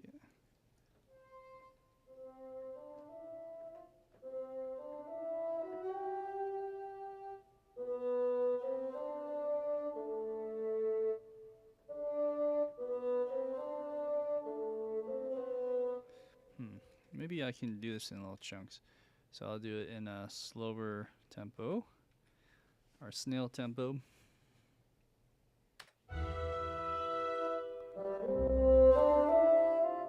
Let's put the metronome on.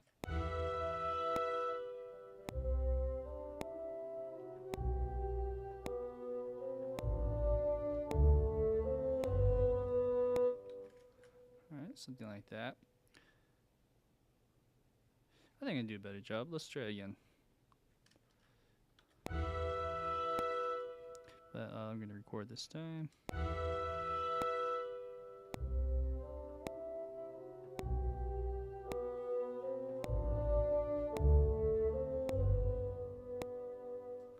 Okay, and then we're going to drop out around here. Next is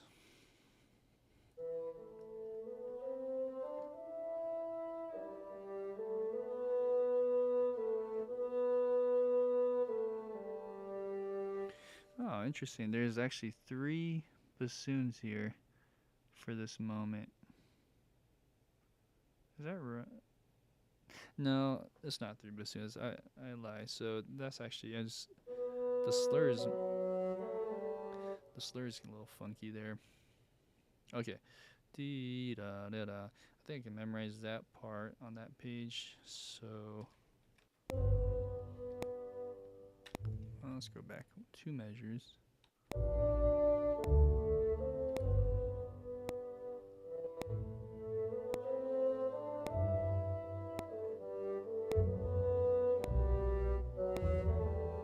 Alright, okay, I forgot. You know what? Let me go down on the fader just a bit.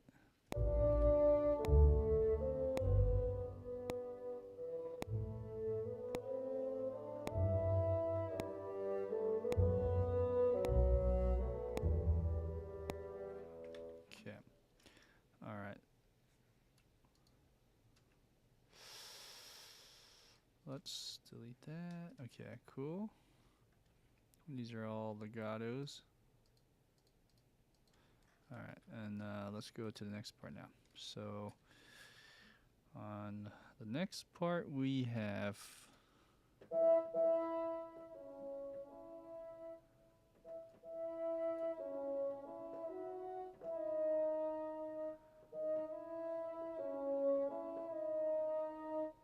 okay. What's after that? Is that right?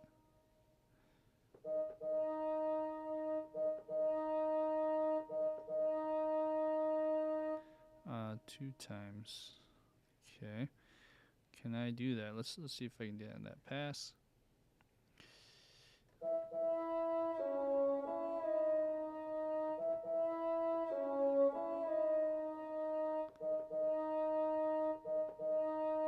Okay. I think I can do that. Where am I? 63, 64, 64 pickups.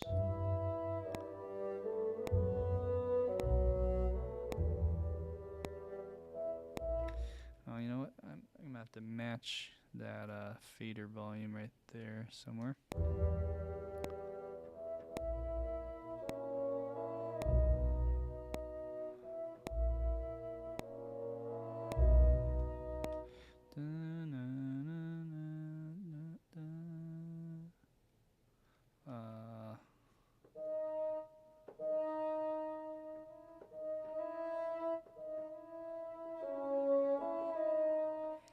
Let's try again.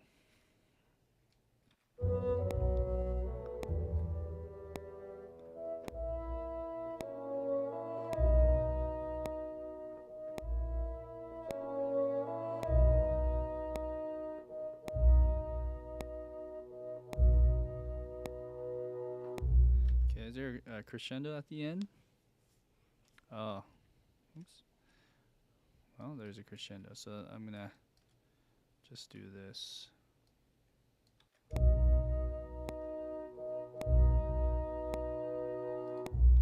Yeah, maybe a little crescendo here.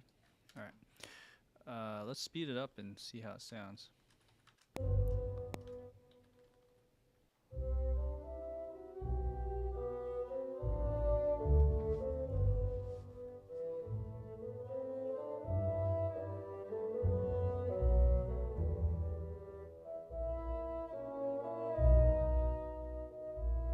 Cool.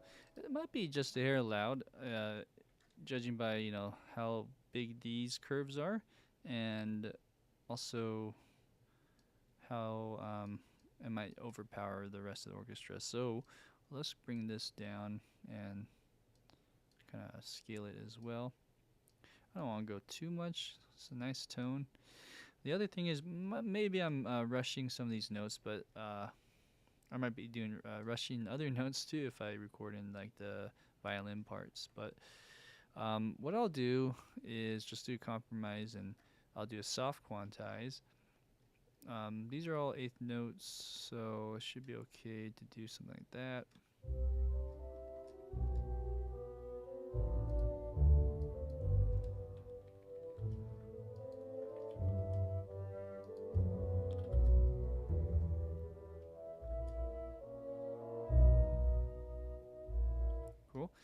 All right, and that might be pretty good balance actually once you put everything else in. So let's call it good on that. It's amazing, huh, Sam? I do have a hard time using it with other choirs. Okay, cool. Yeah, amazing. Well, maybe on one of these streams we can load that in and try to do something with it. That'd be cool. Yeah, I love adding vocals any chance I can get.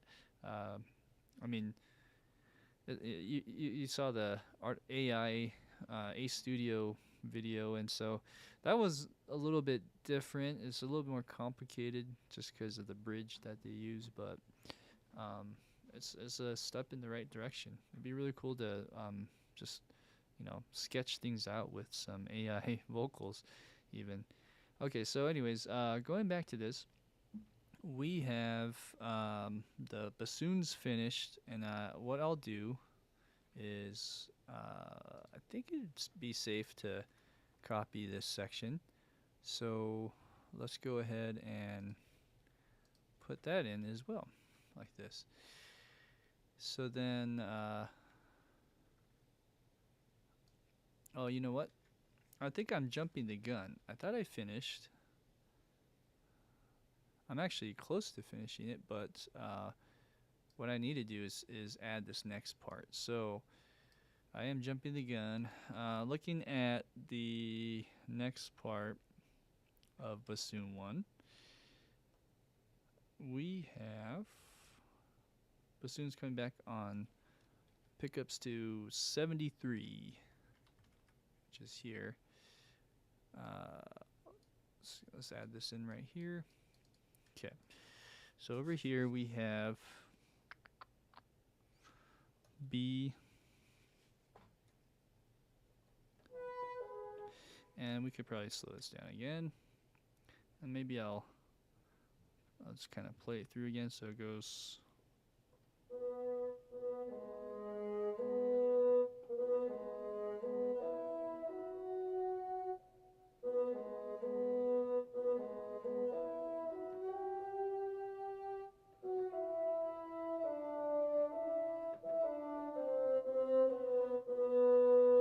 Is that right? Yeah. So it's just kind of doing the same melody in a sense. Sorry, I'm swiping.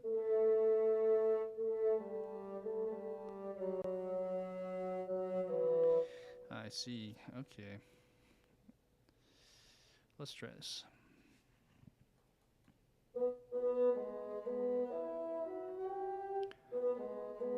So this is actually E major.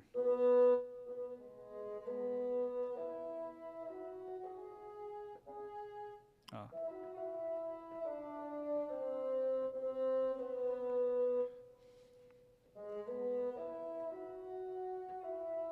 Okay. Let's put the metronome in.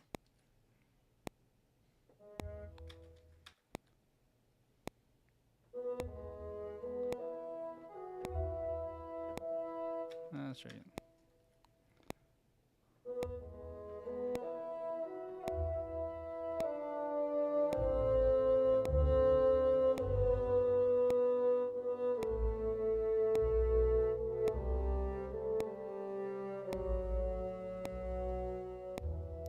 And then it goes back to the repeat. I missed a note though, it should be like that. Okay. So, let's play that again. This is a little bit behind the beat. Okay, let's go faster.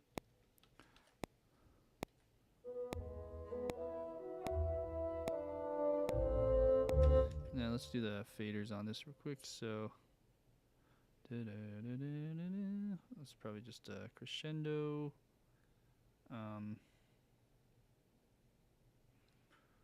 Although I'm a little lost. Let's see. So it's mezzo forte, and you crescendo up to sforzando, and then go back down. Right, and then a little swell. Okay.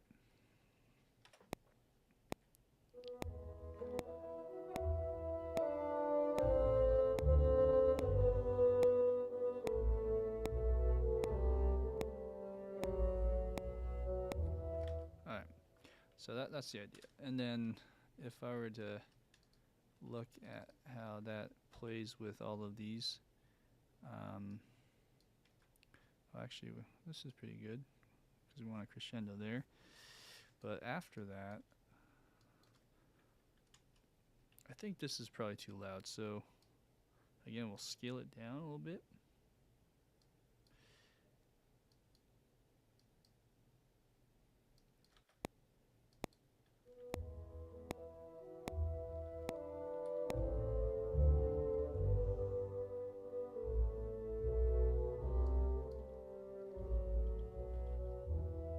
Cool. All right. So let's make sure there's articulations on that. I got it. All right. So as I was saying, I jumped the gun. Now that I have all of the notes for sure this time, let's go ahead and make sure it plays well with the repeat. So I had a feeling there might be some funkiness in the MIDI stuff. All right, it's probably more that than anything. Cool, and then I'm actually really hanging on there. Is that correct? So 55. Am I actually supposed to go that long? Yeah, I am. Well, yeah, let's see here. So this one should be all the way. And this one, yeah, that's pretty good. So actually I had it wrong the first time. This one should go all the way over. And then this should go somewhere around here. Yeah. Okay. Let's go like this.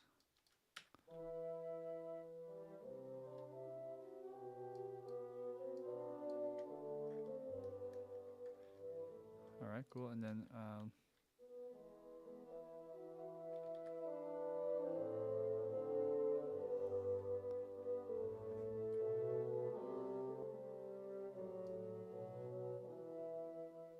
this part is a little loud.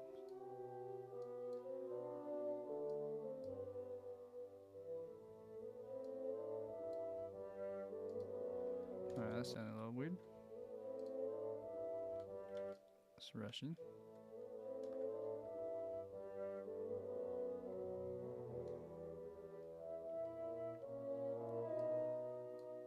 So is 86, oh, that's just a repeat. I'm not sure what measure that would be here then. 61, okay, so 61, I just want to make sure that this note should be going all the way through. Now there's actually a space there, that's interesting. It just sounds like it's rushed, that's all.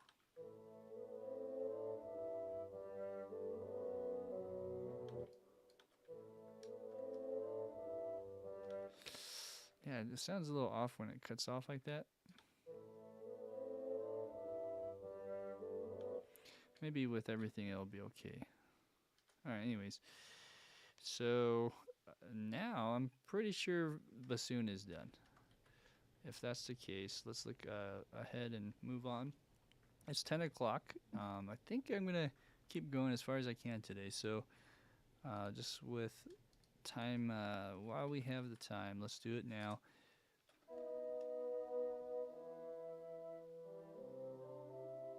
Yeah, okay. Great. Bassoon, yeah, it's kind of quiet, but again, it should blend in really well once you add everything else in. Okay, let's do another easy one. When I say easy, just things that will go quickly, which is the horns and then some triangle, harp. Let's do the triangle and harp first. So here's triangle, triangle on 55, triangle again on 56, and then triangle on 58. Okay, so but this one should be really loud. with that. That's pretty loud. Same. There you go.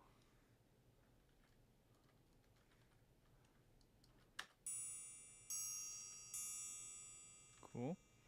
And then there's more. It just keeps going.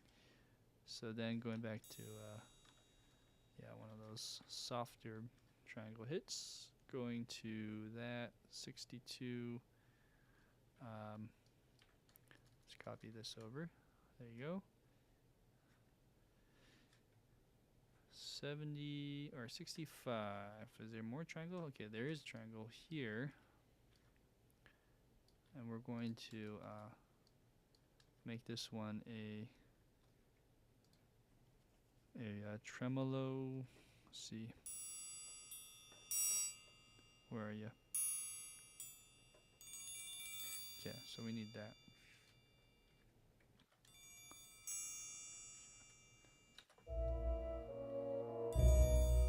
Something like that. Alright, this hit should be a little quieter. Should be louder, huh? So maybe bring this up more. Alright.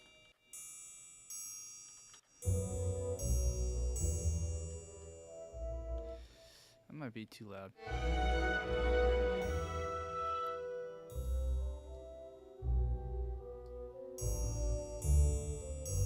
That's too loud. Alright, well, let's say that's the loudest.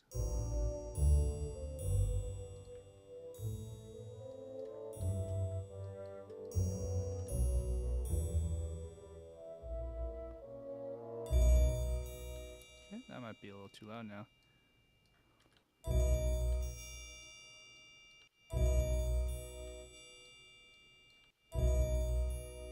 Okay, cool. So then we can do this nice copy paste situation. So like that. And the next one would be at 67. Okay. And then 68, same thing.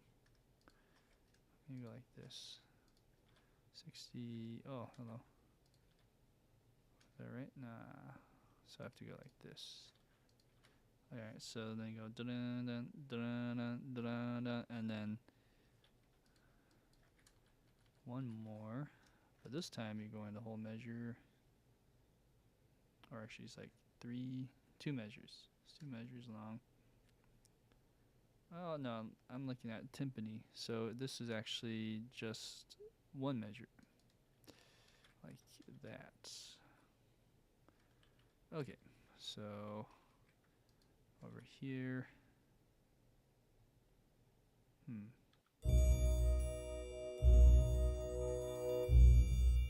Oh, let's see. And let's hit that. Okay. String around, and then 60, 73, boom. Alright, okay. Then let's grab one of these guys again. 75. Okay.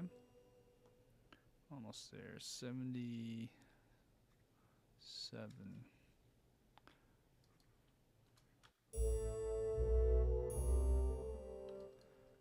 Okay. Let's go quieter.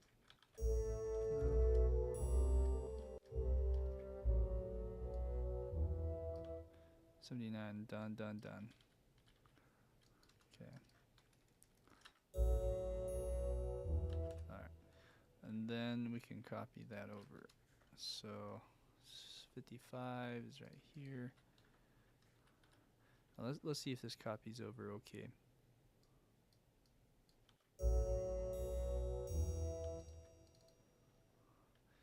So the expression data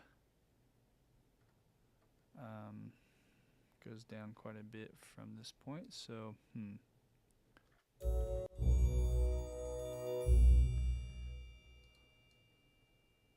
try to match that a little bit.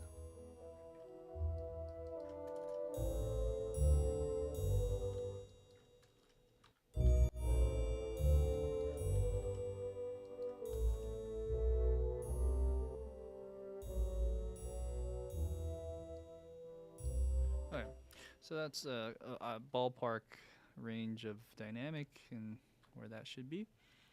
Cool. Now we have triangles uh, for for this section done. Let's do another easy part, which will be our harp.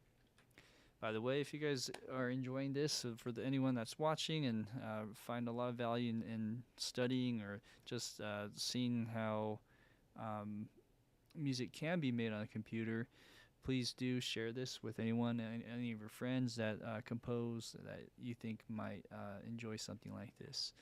Okay, so let's do the harp, which is ARPA in the score, as it says. And I'm going to just show you what it looks like in a second. Let me just go back to where I'm at. So the harp here looks pretty fun. There's some fun little parts. Um, Basically just going 1, 2, 3, 4, 1, 2, 3, 4, 5, 6, dun dun dun dun, and then dun dun dun dun dun dun dun dun dun dun dun dun, and so on. This is probably played by one person. It's interesting how it's divided up with like the bass line, kind of like a piano. So you have that, and then so if I may, I'll probably mess up a few times, but I think I might play that through as well. And I think it goes back. Okay, so there's a big break. So I'll split the recording into two chunks. After I get that part done, I'm going to come back over here on 73 and do another run and see where it goes. Okay, so harp. I'm using the Sound Iron harp, Elysium harp. There's many harp libraries out there. I really like this one because of how clean it sounds, and there's a lot of versatility. Like there's a lot of cool tricks for glissanding on this library. So let's see what we can do on this one. We have 55.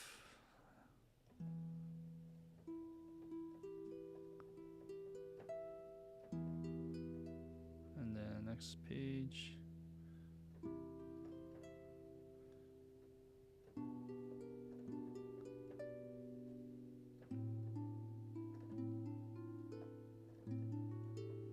Okay.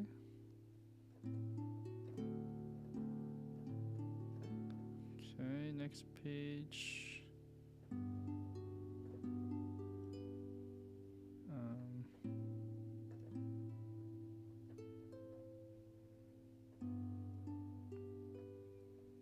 And then 62.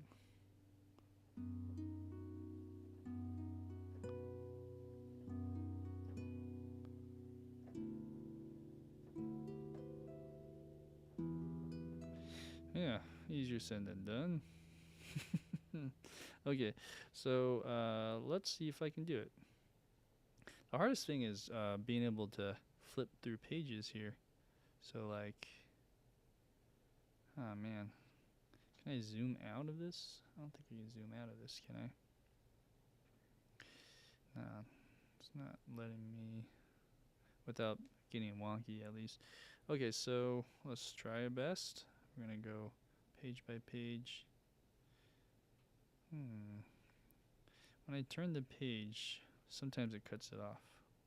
Like I only see the treble clef. I can't see the bass clef sometimes. All right, well, let's see what we can do. Let's practice that one more time.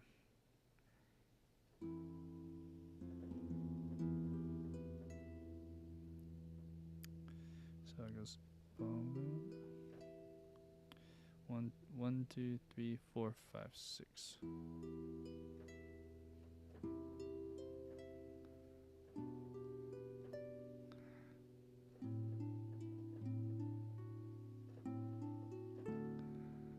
And then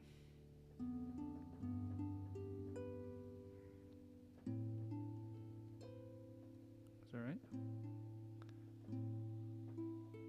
Oh, okay.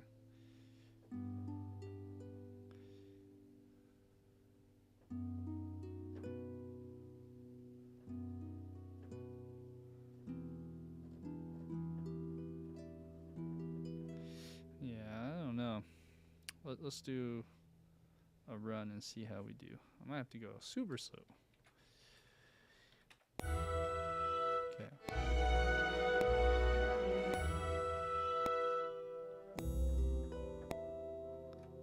That's the wrong note.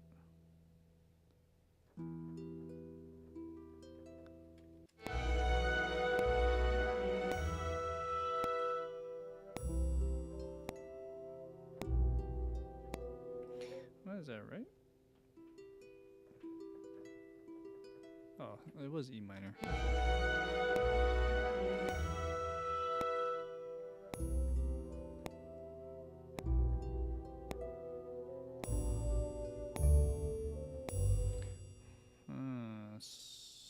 Da da da da da da da da. That's right.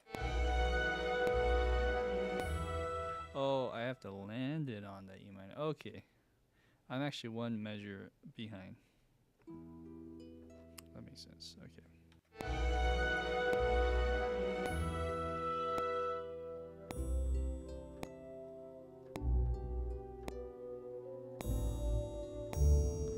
Alright. I missed this note. I meant to do D.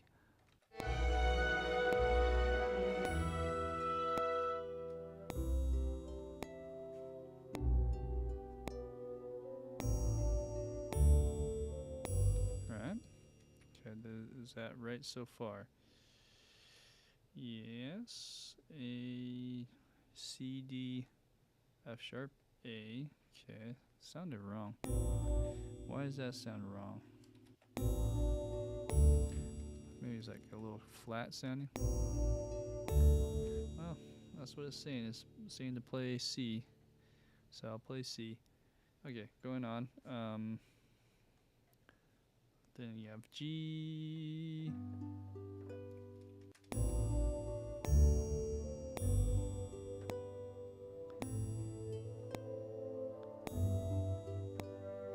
Okay, next measure. I have, what is this? F sharp.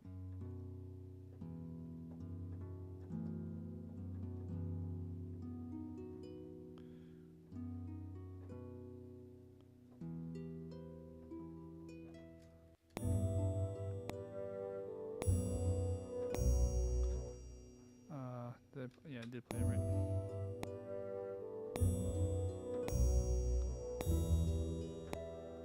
Okay, alright, so that's it for that. Let's go back to normal tempo. And for this one, we'll quantize.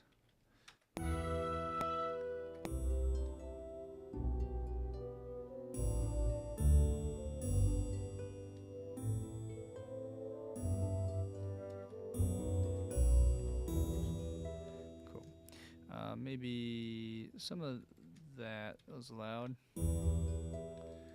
Yeah, it's being that big. I'm just gonna scale some of this down. All right, going down to the next part, we have 73, where it comes back in, and 73 we have.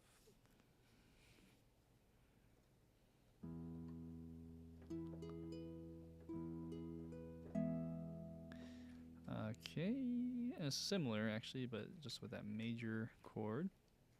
So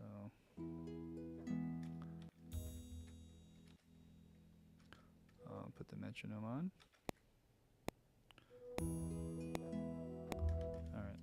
All right, slow down. Let's and do the rest of it kind of like that in that regard.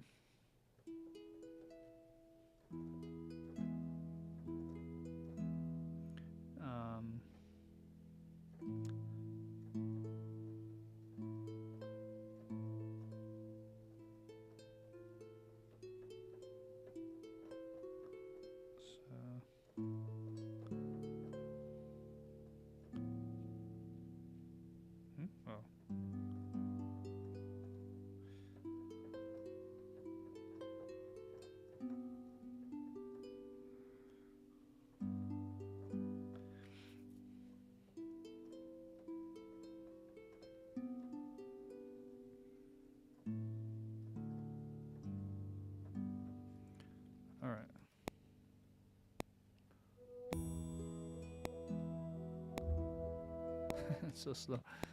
Let's try again. Oh, and this probably is not in time either. Oh yeah, because it was recording so fast. There's a bit of a latency on my keyboard. Looks like.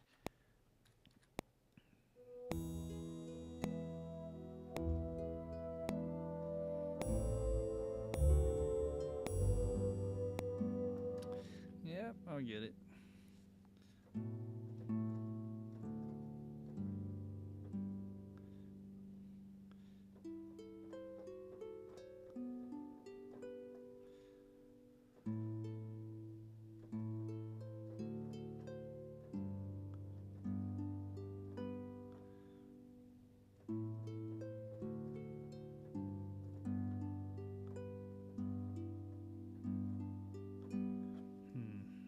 Let's try that a few more times.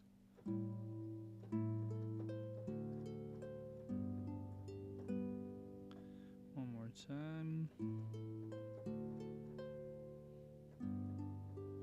It's also hard to see sometimes with this keyboard or the microphone through the keyboard. Okay, here we go. Let's try again.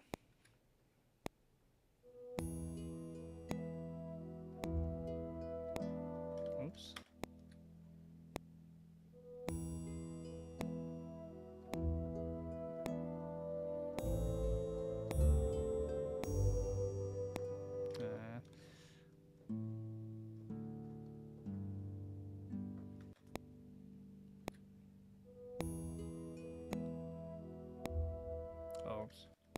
You know what? Let's just why don't we just play or copy that over?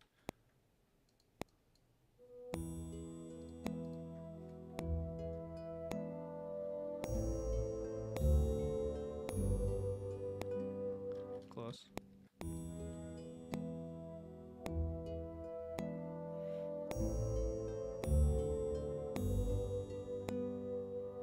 Okay, great. Got that.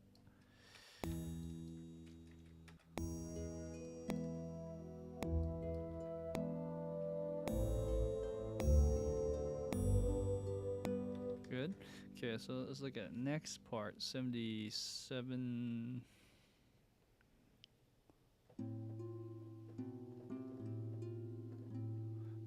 It sounds wrong, but it's right. Saying C, F natural. C, G.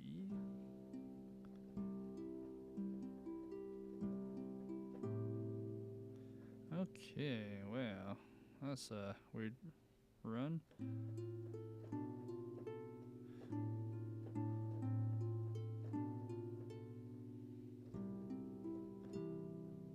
Alright, and then last measure. Yeah, and then it goes repeat.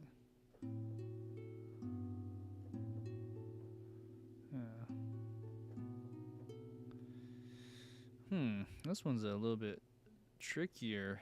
It's deceptively looks easy.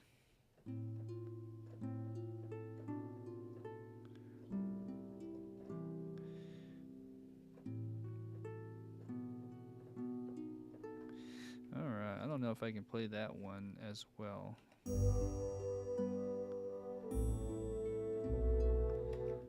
Did I do E natural? Yeah, it should be F natural.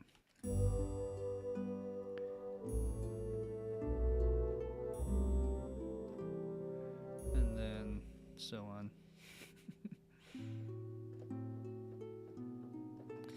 I can do that. I can do that.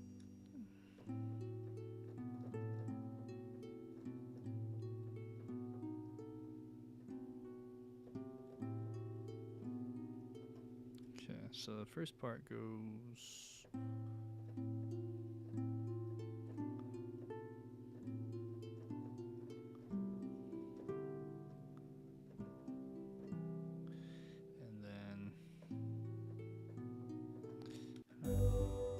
This is 80. I'm gonna just take it down even slower. Why not? 70.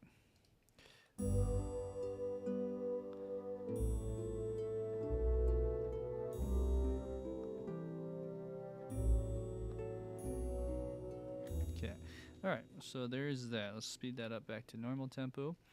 We'll quantize those guys.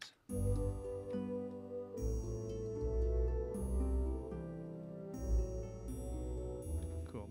Now I have some of this. I don't need pedaling for that, really. I'm just out of habit doing that. And then I think we're good on harp. So, well, I'm going to call that the easy part, right? Whew. It's relatively easy in terms of programming it. This is, I'll just say old MIDI. We're not really using any of that, so I'm hiding that. Okay, so now that we got the harp, the triangle, the bassoon, the bass, now we can start getting into more of the melodic stuff. There's still a lot of chords. We can do the horns. The horns would be nice. There's also some string runs. So there's a lot to do still. Man, oh man. Well, let's actually go to horns. That was the next step. So 55, we have horns. Hey, it's good to see Don Dan Power Ranger. Good to see your face. Yeah, it's going well. Happy MLB opening day. Yeah, that's great. Especially in Utah, there's rumors that we'll have a Major League Baseball team here pretty soon. I mean, maybe next year, not this year. But we're building a stadium out kind of where I live, pretty close by there. So that's really exciting. Hopefully we can join you guys if you are in a stadium or nearby. Okay, so let's see here. We have 55 horns. Horns.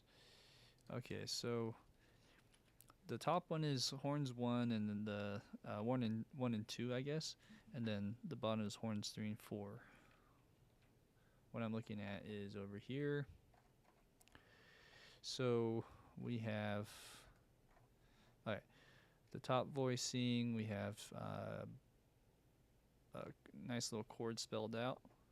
Do I have my horns played? Let's see. Oh, it's not even playing. That's weird. And then here.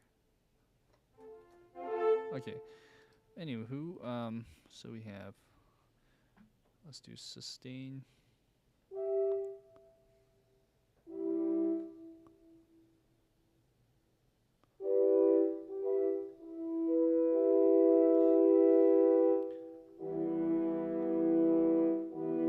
I think it's an octave lower, if I'm wrong.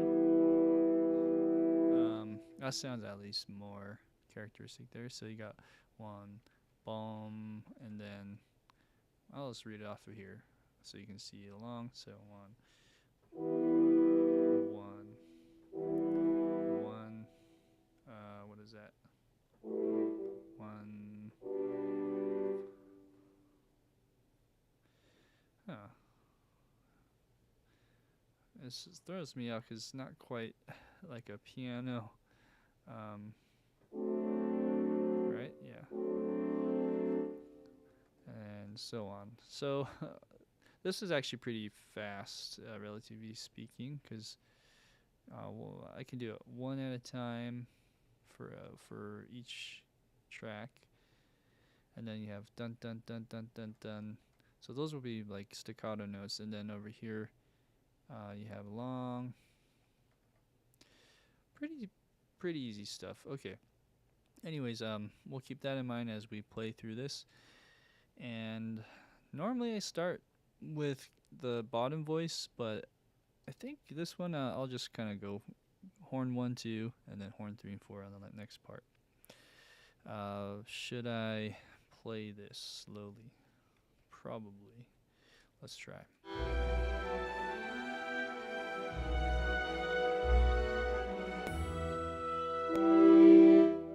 That's basically that, but much quieter.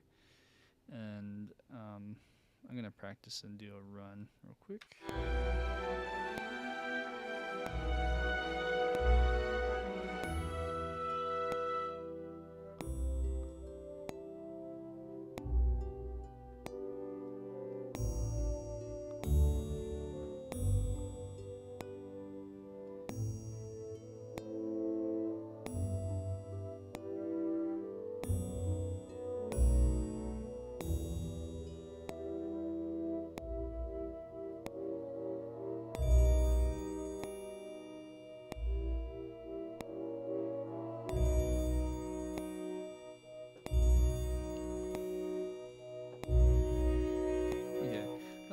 pretty much it. I'm gonna undo that, do it again, and with the better dynamics. All right, here we go.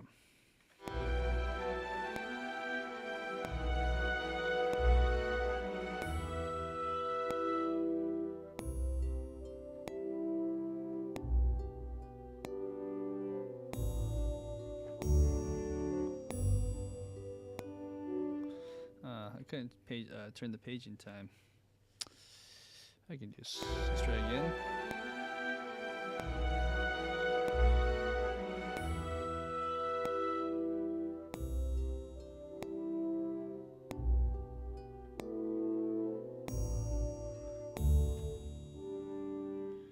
I'm on the wrong page. Oh, I am. My bad.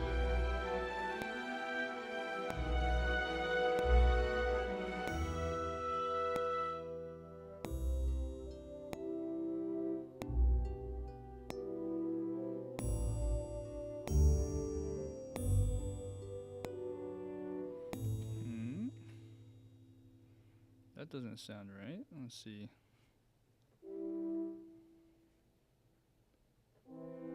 Oh, I've been reading that wrong this whole time. Okay, let's try again.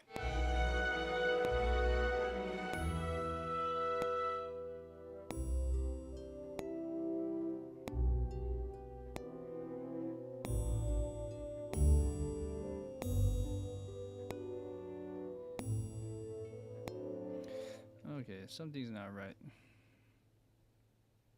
I know what I'm doing. So I need yeah.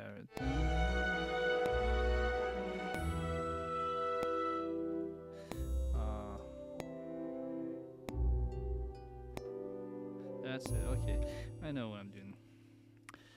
It's weird because 55 over here has a repeat, but this is like the end of the phrase. The start of the repeat is the end of the phrase of this previous section. So it's, for some reason, my brain thinks I see a repeat, it's the start of the phrase. So anyways, that's what's throwing me off. Okay, so I'm always starting on the wrong bar. Okay, I gotta reset my brain, make sure I understand that.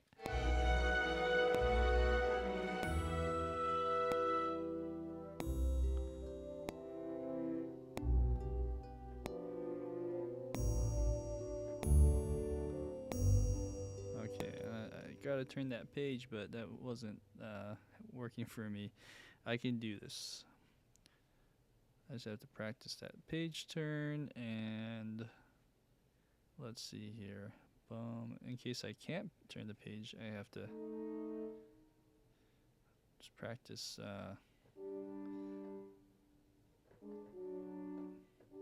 Okay. All right. 10th time is a charm.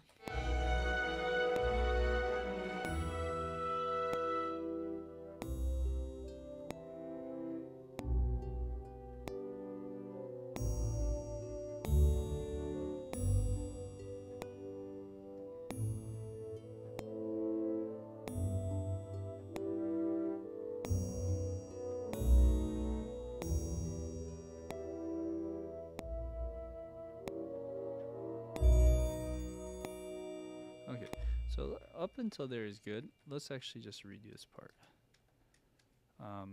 Let's put this on sustain. Okay, so moving to 64. Maybe what I'll do is I'll do staccato or tenuto, and change that on the fly.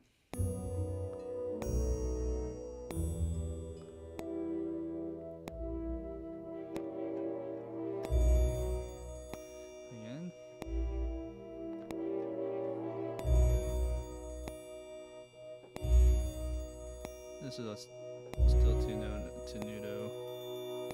Anyways, so then we go dun dun dun. Let's change these to longs.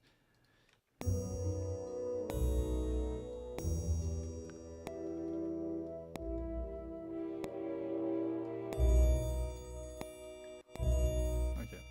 All right. Let's get the dynamics in.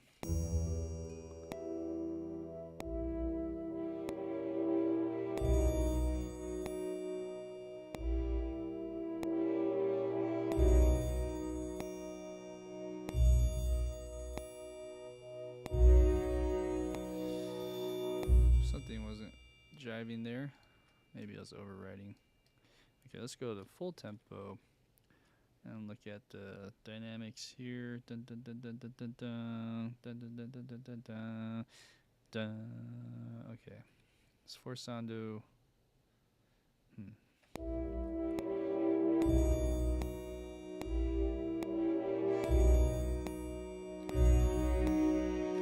So that part, that's tricky.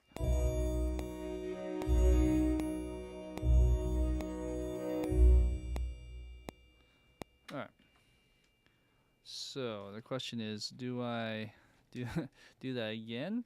Go through all that trouble, or probably my first instinct is just to change the notes. I'll probably go way faster. So let's go to 55, and we'll go to the horns second, and just change this as we go. So we have B and E. Next, we have C and G. And this is B and G, B and G. And then this is E and G. Alright. This one is G and B.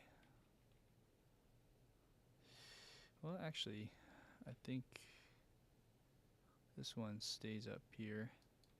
That actually makes me reevaluate everything. So, am I going too low on these horns? Let's see. Probably. Oh yeah, so I'm going too high. I think that if I were to look at these two together, that'll be my giveaway. Okay, so this section, at least for like the first two measures, is right. Okay, so I had that right, but then going to 58, we have A and C. So I think I missed this. A, C, okay. So then I'm probably one measure behind or ahead before. This one is GB. No, it's right now. Okay, so let's hear it.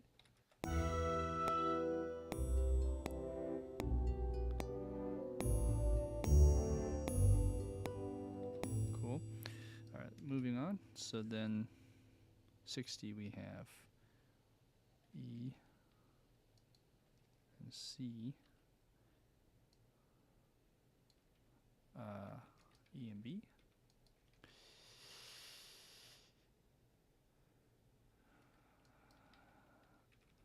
F sharp B. That's interesting. This is a weird chord if you look at that. Oh, okay, that's just a B dominant 7th chord. 63 then would be E and G. Okay. Is that right? Oh, no. E, B. Okay. Then here is C sharp and A sharp. Whoa. C sharp and A sharp. Alright, let's this doesn't have that tenuto, so I'm gonna use staccato instead. And then here this is back to sus, sustain. And then this one is a B.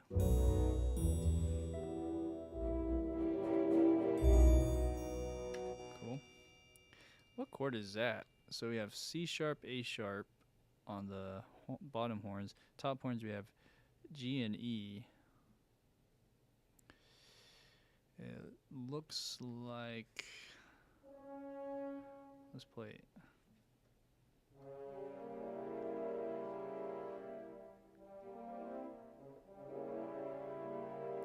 So look, that's a G diminished chord, fully diminished.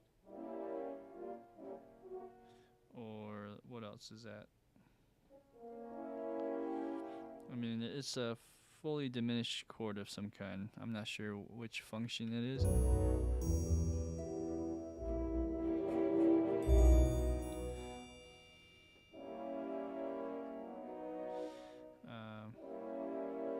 could be like a leading tone, so maybe A sharp diminished chord. It's probably A sharp diminished 7th chord leading to the B chord here.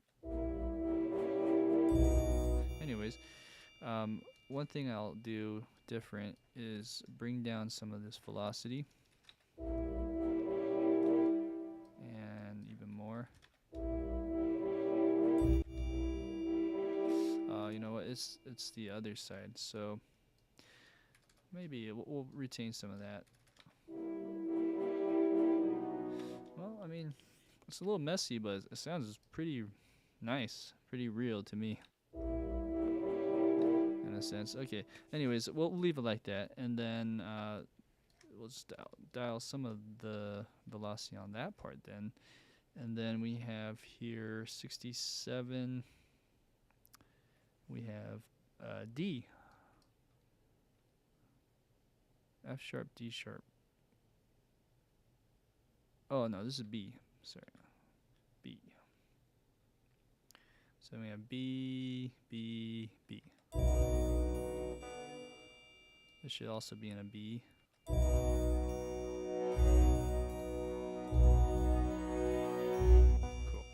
That's a nice little crescendo thing going on there. Let's see. Let's hear it again. Alright, that's a little drastic. So let's get rid of that. Let's bring this over here. And let's bring that down. Okay, it's probably doing it here too. Gotta be careful. Sometimes you have to like give it a little breather. So here we'll do that.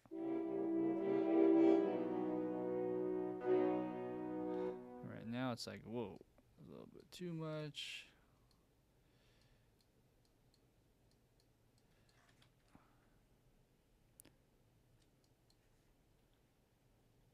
Alright.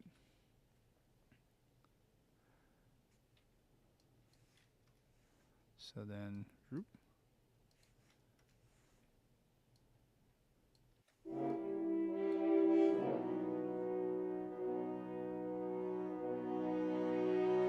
Okay. And somehow, of course, in all good MIDI fun, I did something weird with the notes there, as you can see. What did I do? Oh, okay, I know what I did. Well, shoot. I just got, I did something with the quantizing and just messed everything up. And so, what do I do? What do I do? Let's go and copy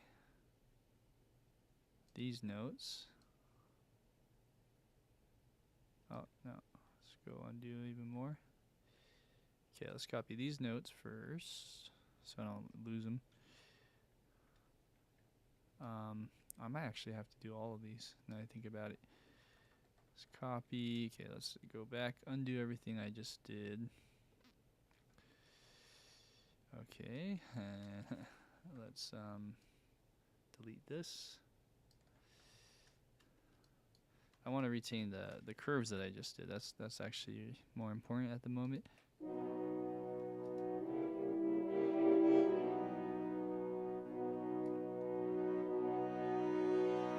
Cool.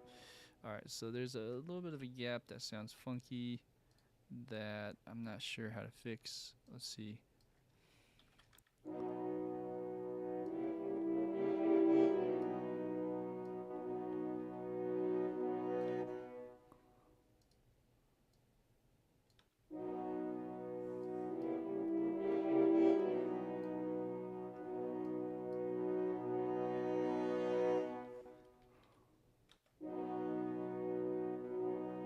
Why is it doing that? Is there a sustain pedal? No.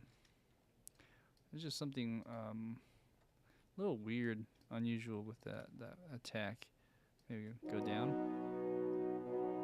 Okay, alright, that's perfect. Okay, so horns are done, more or less. So then let's go to the 55 measure.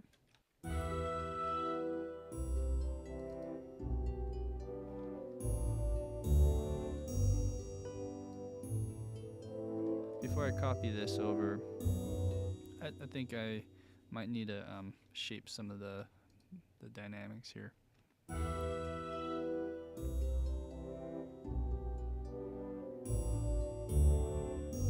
So that part is a little bit loud, don't you think? Let's go ahead and maybe I just delete the yeah, delete that. I mean, we do need a little bit of crescendo because this is where it gets louder.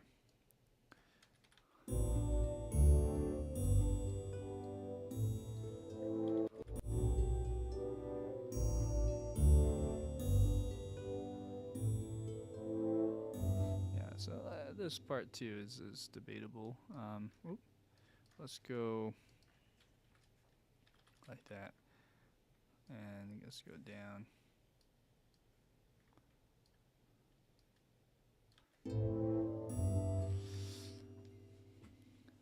Hey Cheyenne, okay, well thanks for joining us.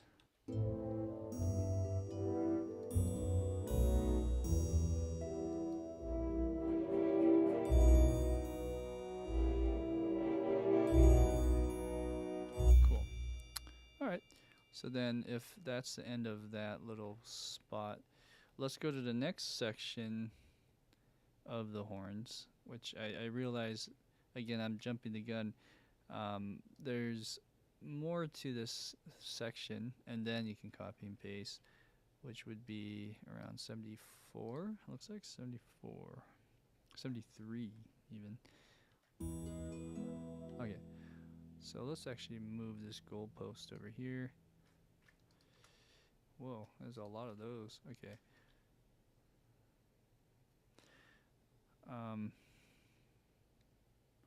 Okay, well, let's do this real quick. Now that I have a better idea of how this goes, let's try recording the first horn section first.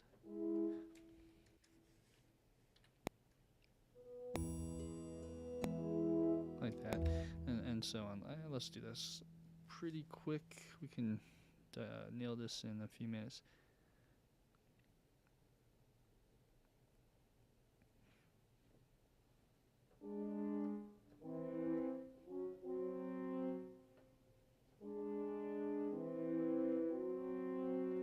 Wow. In context, it sounds really weird. Okay, so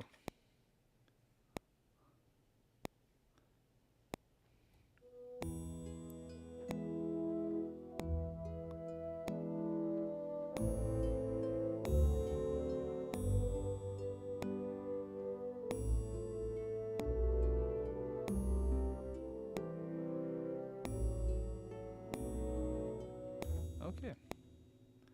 And that'd be 80, right? Okay, so then I'm missing one note, 77. Here, let's copy it over. It should be F and C. Okay. Well, let's go ahead and do something like this.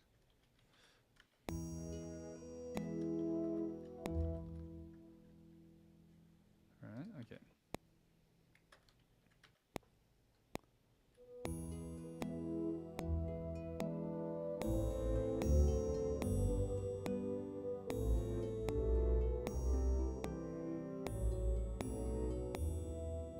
Okay, so this needs to be longer.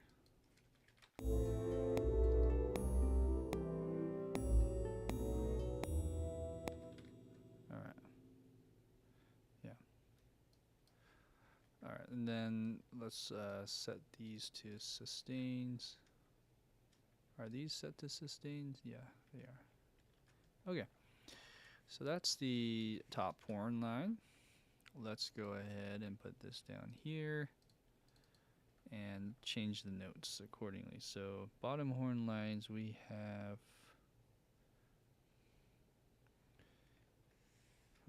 E and B.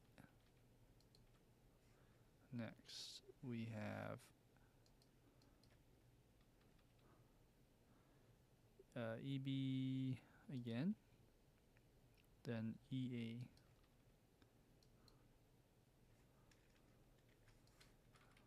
D, A, B, D, A, C, like that.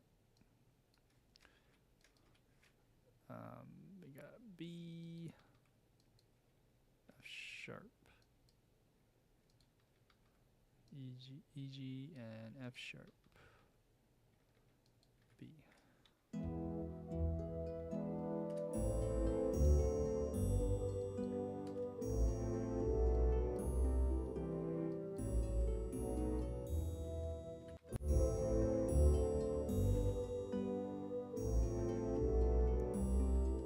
Okay, so something doesn't look right. As you can see here, there's like a minor second apart on the 77. What did I do wrong? Okay, so I saw the F as a F sharp because of just being an E minor, but in this case, there's no sharp in the horns. That's really strange to me. This one doesn't have F sharp in the key signature. And last week we talked about how it's F in Do or F in C, so.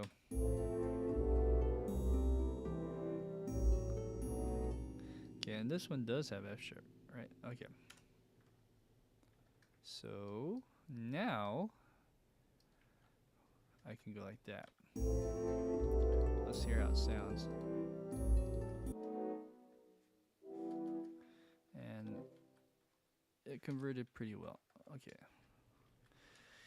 Wow.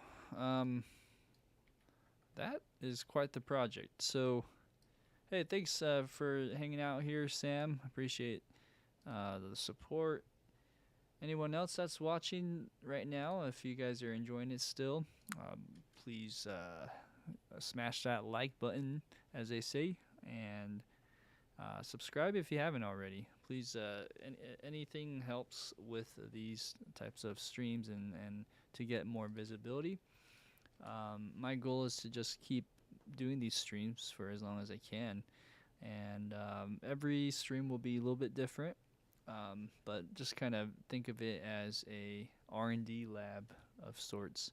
So, I might get a new sample library, do some experimentation with that, or in this case, we'll be doing some studying with some masterpiece classical stuff. So I think we're at a point. What time is it? It's almost 11. We're at a point where I'm almost going 3 hours now, and I'm just debating how much more I should go, because I just got the horns done, and we're getting to a point where we can maybe add. Maybe just add like the melody and call it good for today. Next time we'll have to add the strings in the mix, so we have like these string runs that are really fun. But for now, I think we can get away with just adding some strings or the string melody.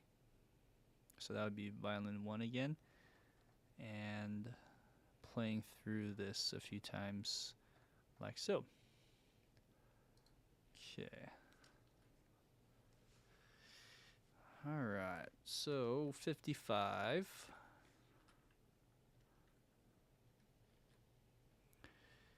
We have my go-tos are the Pacific Violin 1s and the Spitfire stuff, which is right here and here. Okay. So let's jump right on here. Okay.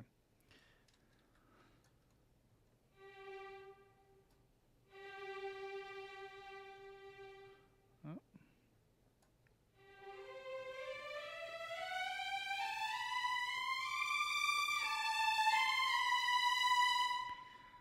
Okay, so what sucks about this is I can't really just seeing how I can do this. I can even read it off of here. It might be even easier than on my iPad, to be honest. So if I were to give myself a few bars, I can switch the page and try reading off of here even. Because what I could do this and read that kind of from afar, just kind of give myself a guide.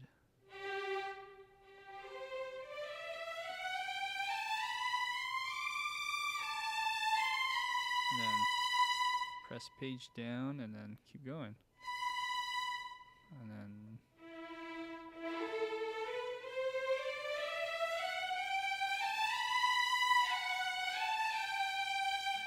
And then next, I want to touch my iPad, but it's actually on the computer screen.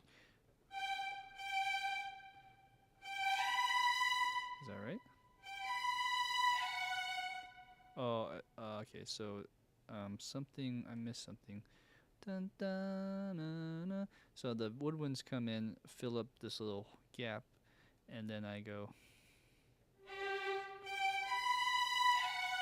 And there's a split here.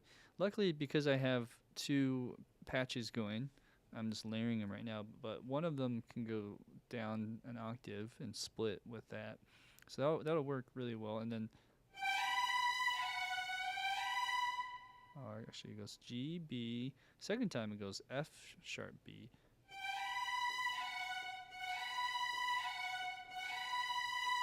Okay, so I think I can do that. I might have to do it like that. It's a little wonky, but we can try that. And then what's the other thing I could do to make it locked? I think there's a way to lock this, right? Page scrolling, vertical scrolling, horizontal scrolling. Is it wrapped scrolling? I don't know what the wrapped scrolling means, but if I were to do page scrolling, is that right? So if I press right, then it's always locked in, so to speak. Okay, I can try that. So what I'll do is I'll give myself 4 bars and press record and hope for the best. Let's see. Get rid of this, get rid of this.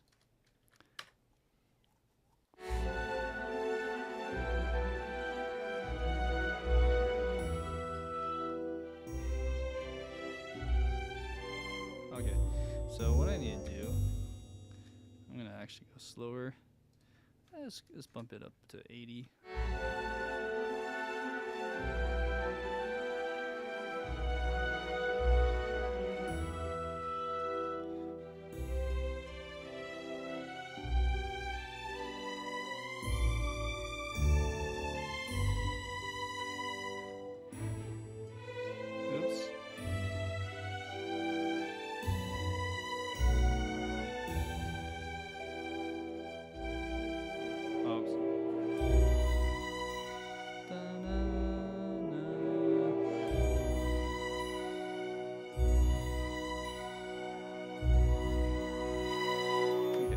So that's the first practice round. Let's try it again.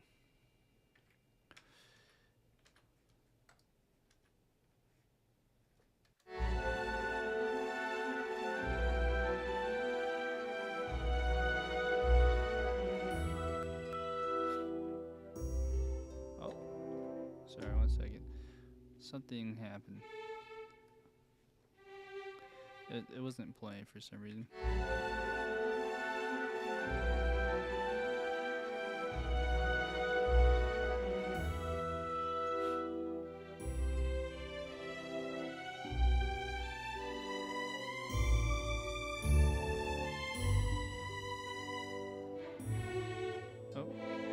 I kind of have to memorize that part because turning the page is a hassle here. Okay, let's try again.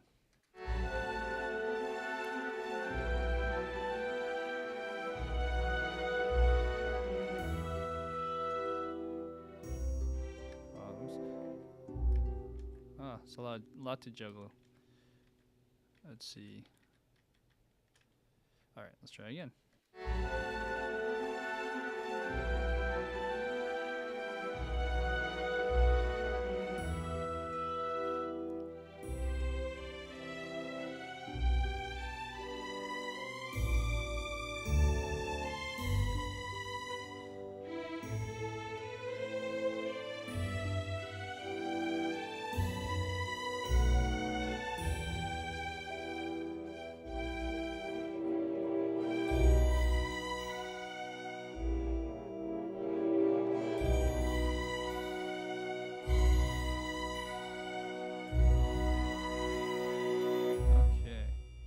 let's let's keep that performance. Now it wasn't perfect, but we can mold that a bit. So here was the funky part.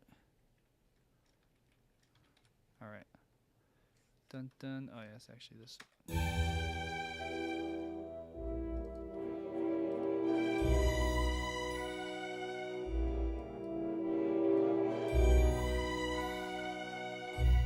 this one, as you can see, is quite behind the beat.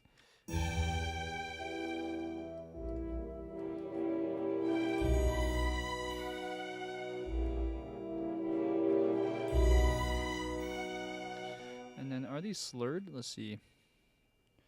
They're not slurred, huh? So da da da. The second note is, but the first note leading in that G. Okay, so let's not slur it then. That actually might help.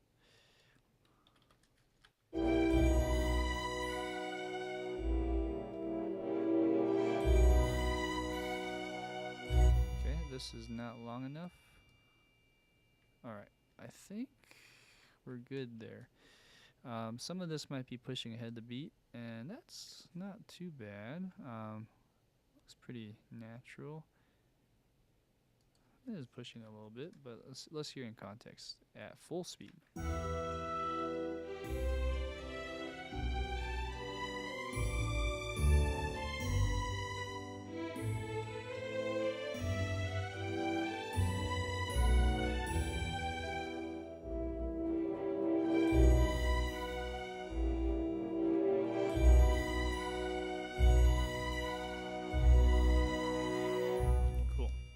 And that string run would be really fun to program in after that little section. Where is that again? So da da da da da da da. Yeah. So from here, or 69, measure 69. You have the about 2 measures of a run, and then it goes back in. So that'll be a fun little spot for next time. I think I might have messed up here. There should be a little gap.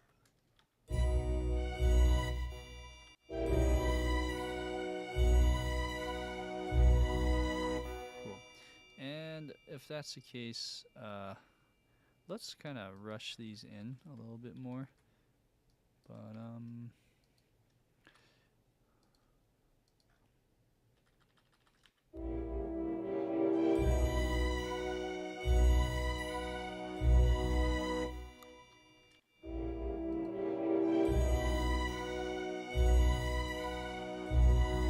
cool. Yeah, that's great. So that's pretty much it for today. Let's give it a little listen from some of the spots that we were working on earlier.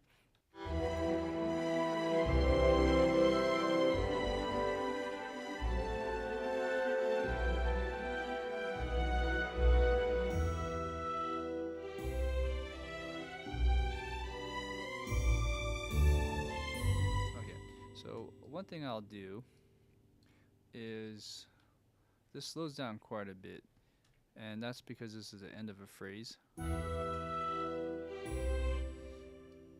So it's not actually this measure that's throwing me off. It's this 56. 56 is actually the start of a new phrase. So I'll put this in. I'll just call it like the B section. Even if that's not the best description, but it's a little bit different from the previous section. So I'll just call it that. And then it's a bit fast, so I'm just gonna take it down a notch, and it looks like it starts to slow down, so to speak. But I'm gonna try to level it more. I know that doesn't happen in the recording as much, but it'll sound better, I think, overall.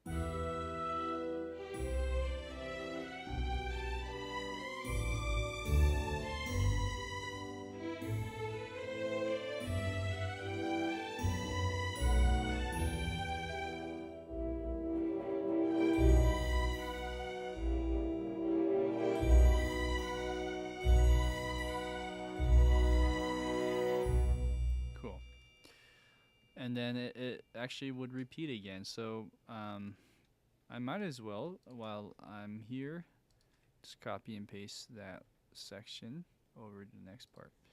So,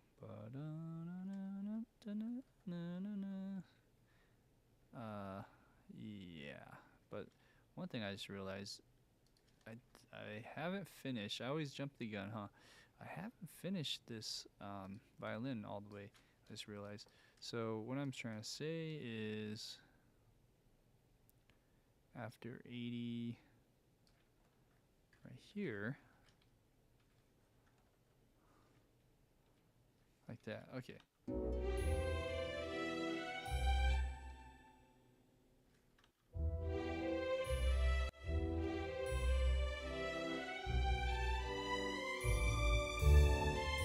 Okay, so I'm jumping the gun. I didn't finish this run, huh? I just got so excited. I'm like, oh yeah, we're done. Actually, while we're here, let's finish this part off because I think it'd be important to have at least this done. At least how like my brain likes to work in a sense.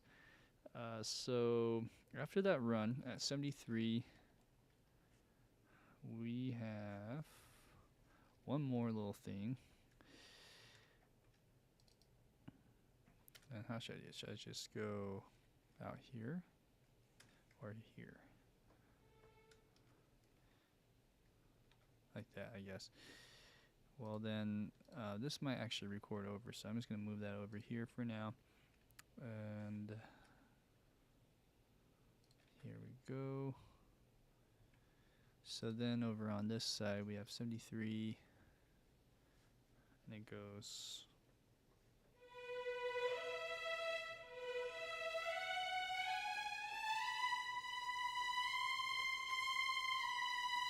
And the next page.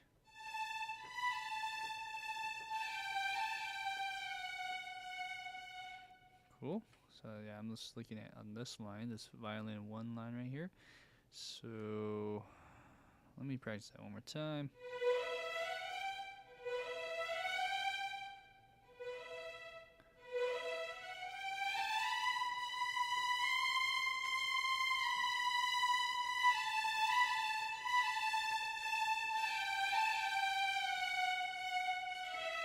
Okay, let's do it. And you know, I'm gonna do that at the slower tempo again. 1. So after that it's 1. This is 70, 71, 2, 73. And so on. Okay, so now I know where I'm at. Let's press record. 2.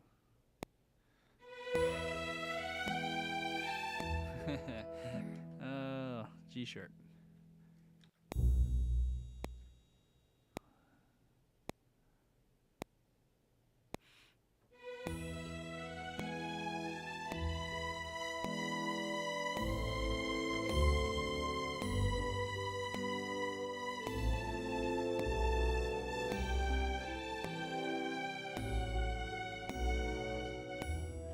And then that would repeat. Dun dun. Oh. It would repeat at 50, 55, but it's like we're missing notes. Weird.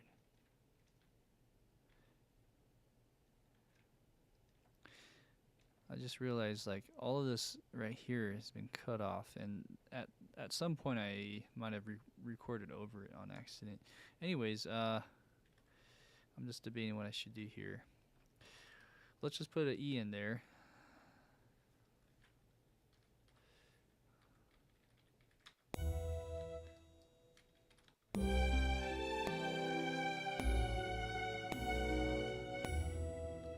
Good. Let's push this up a beat, and then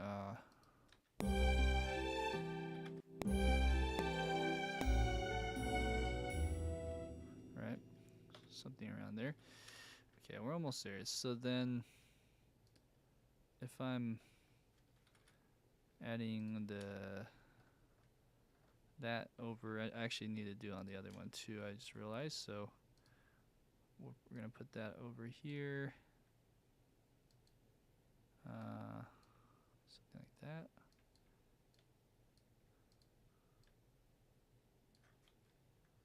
Right.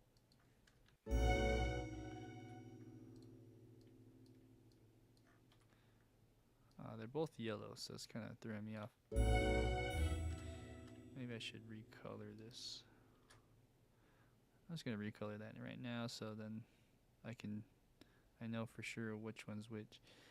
Okay.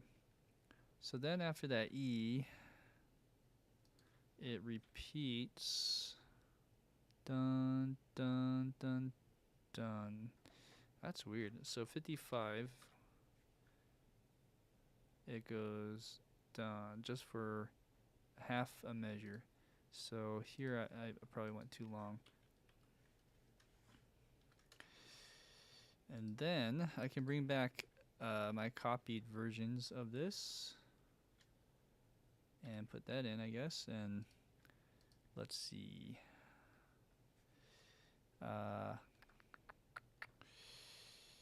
Let's put this in over here.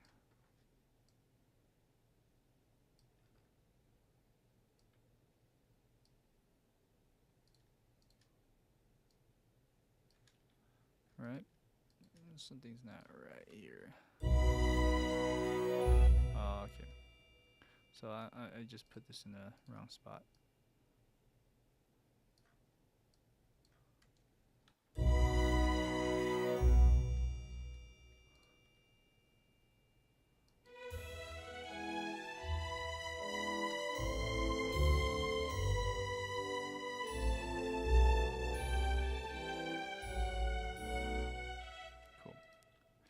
Alright, sounds good. And then one last change, or more like fix, is I somehow deleted all these notes, so it probably got really quiet.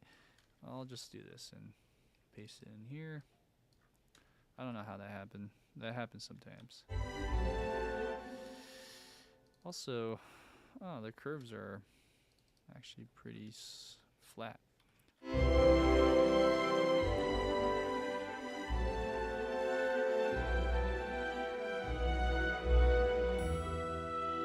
Anyways, that's just small details.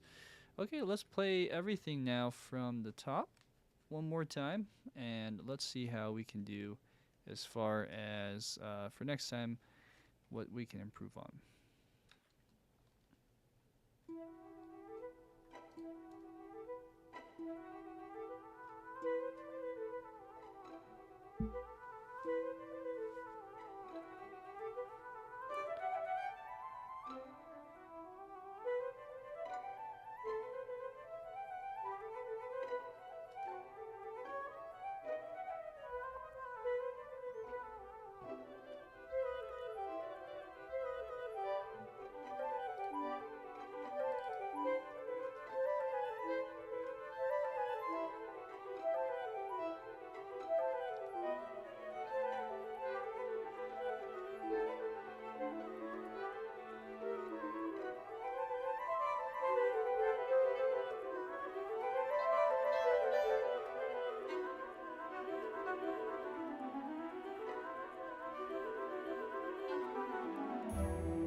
repeats back, and it just does the same thing actually. Um, yeah, so this part from 55 is not finished, as you can see it, or here it was a little bit empty and thin sounding because we're missing like half the orchestra, but that's where next week we'll fit in and do more of. So please tune in for next time, next Thursday most likely, unless announced otherwise. So, but yeah, thank you for watching. Hey, Emperor Cheese, good to see you.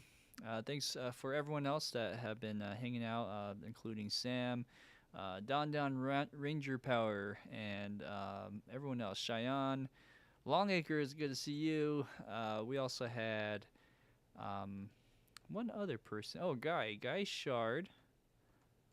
Shout out to Guy for giving some good input as well, and obviously also Liz K, which I haven't seen in a long time. So great to see all you guys, and I hope you guys have a good week.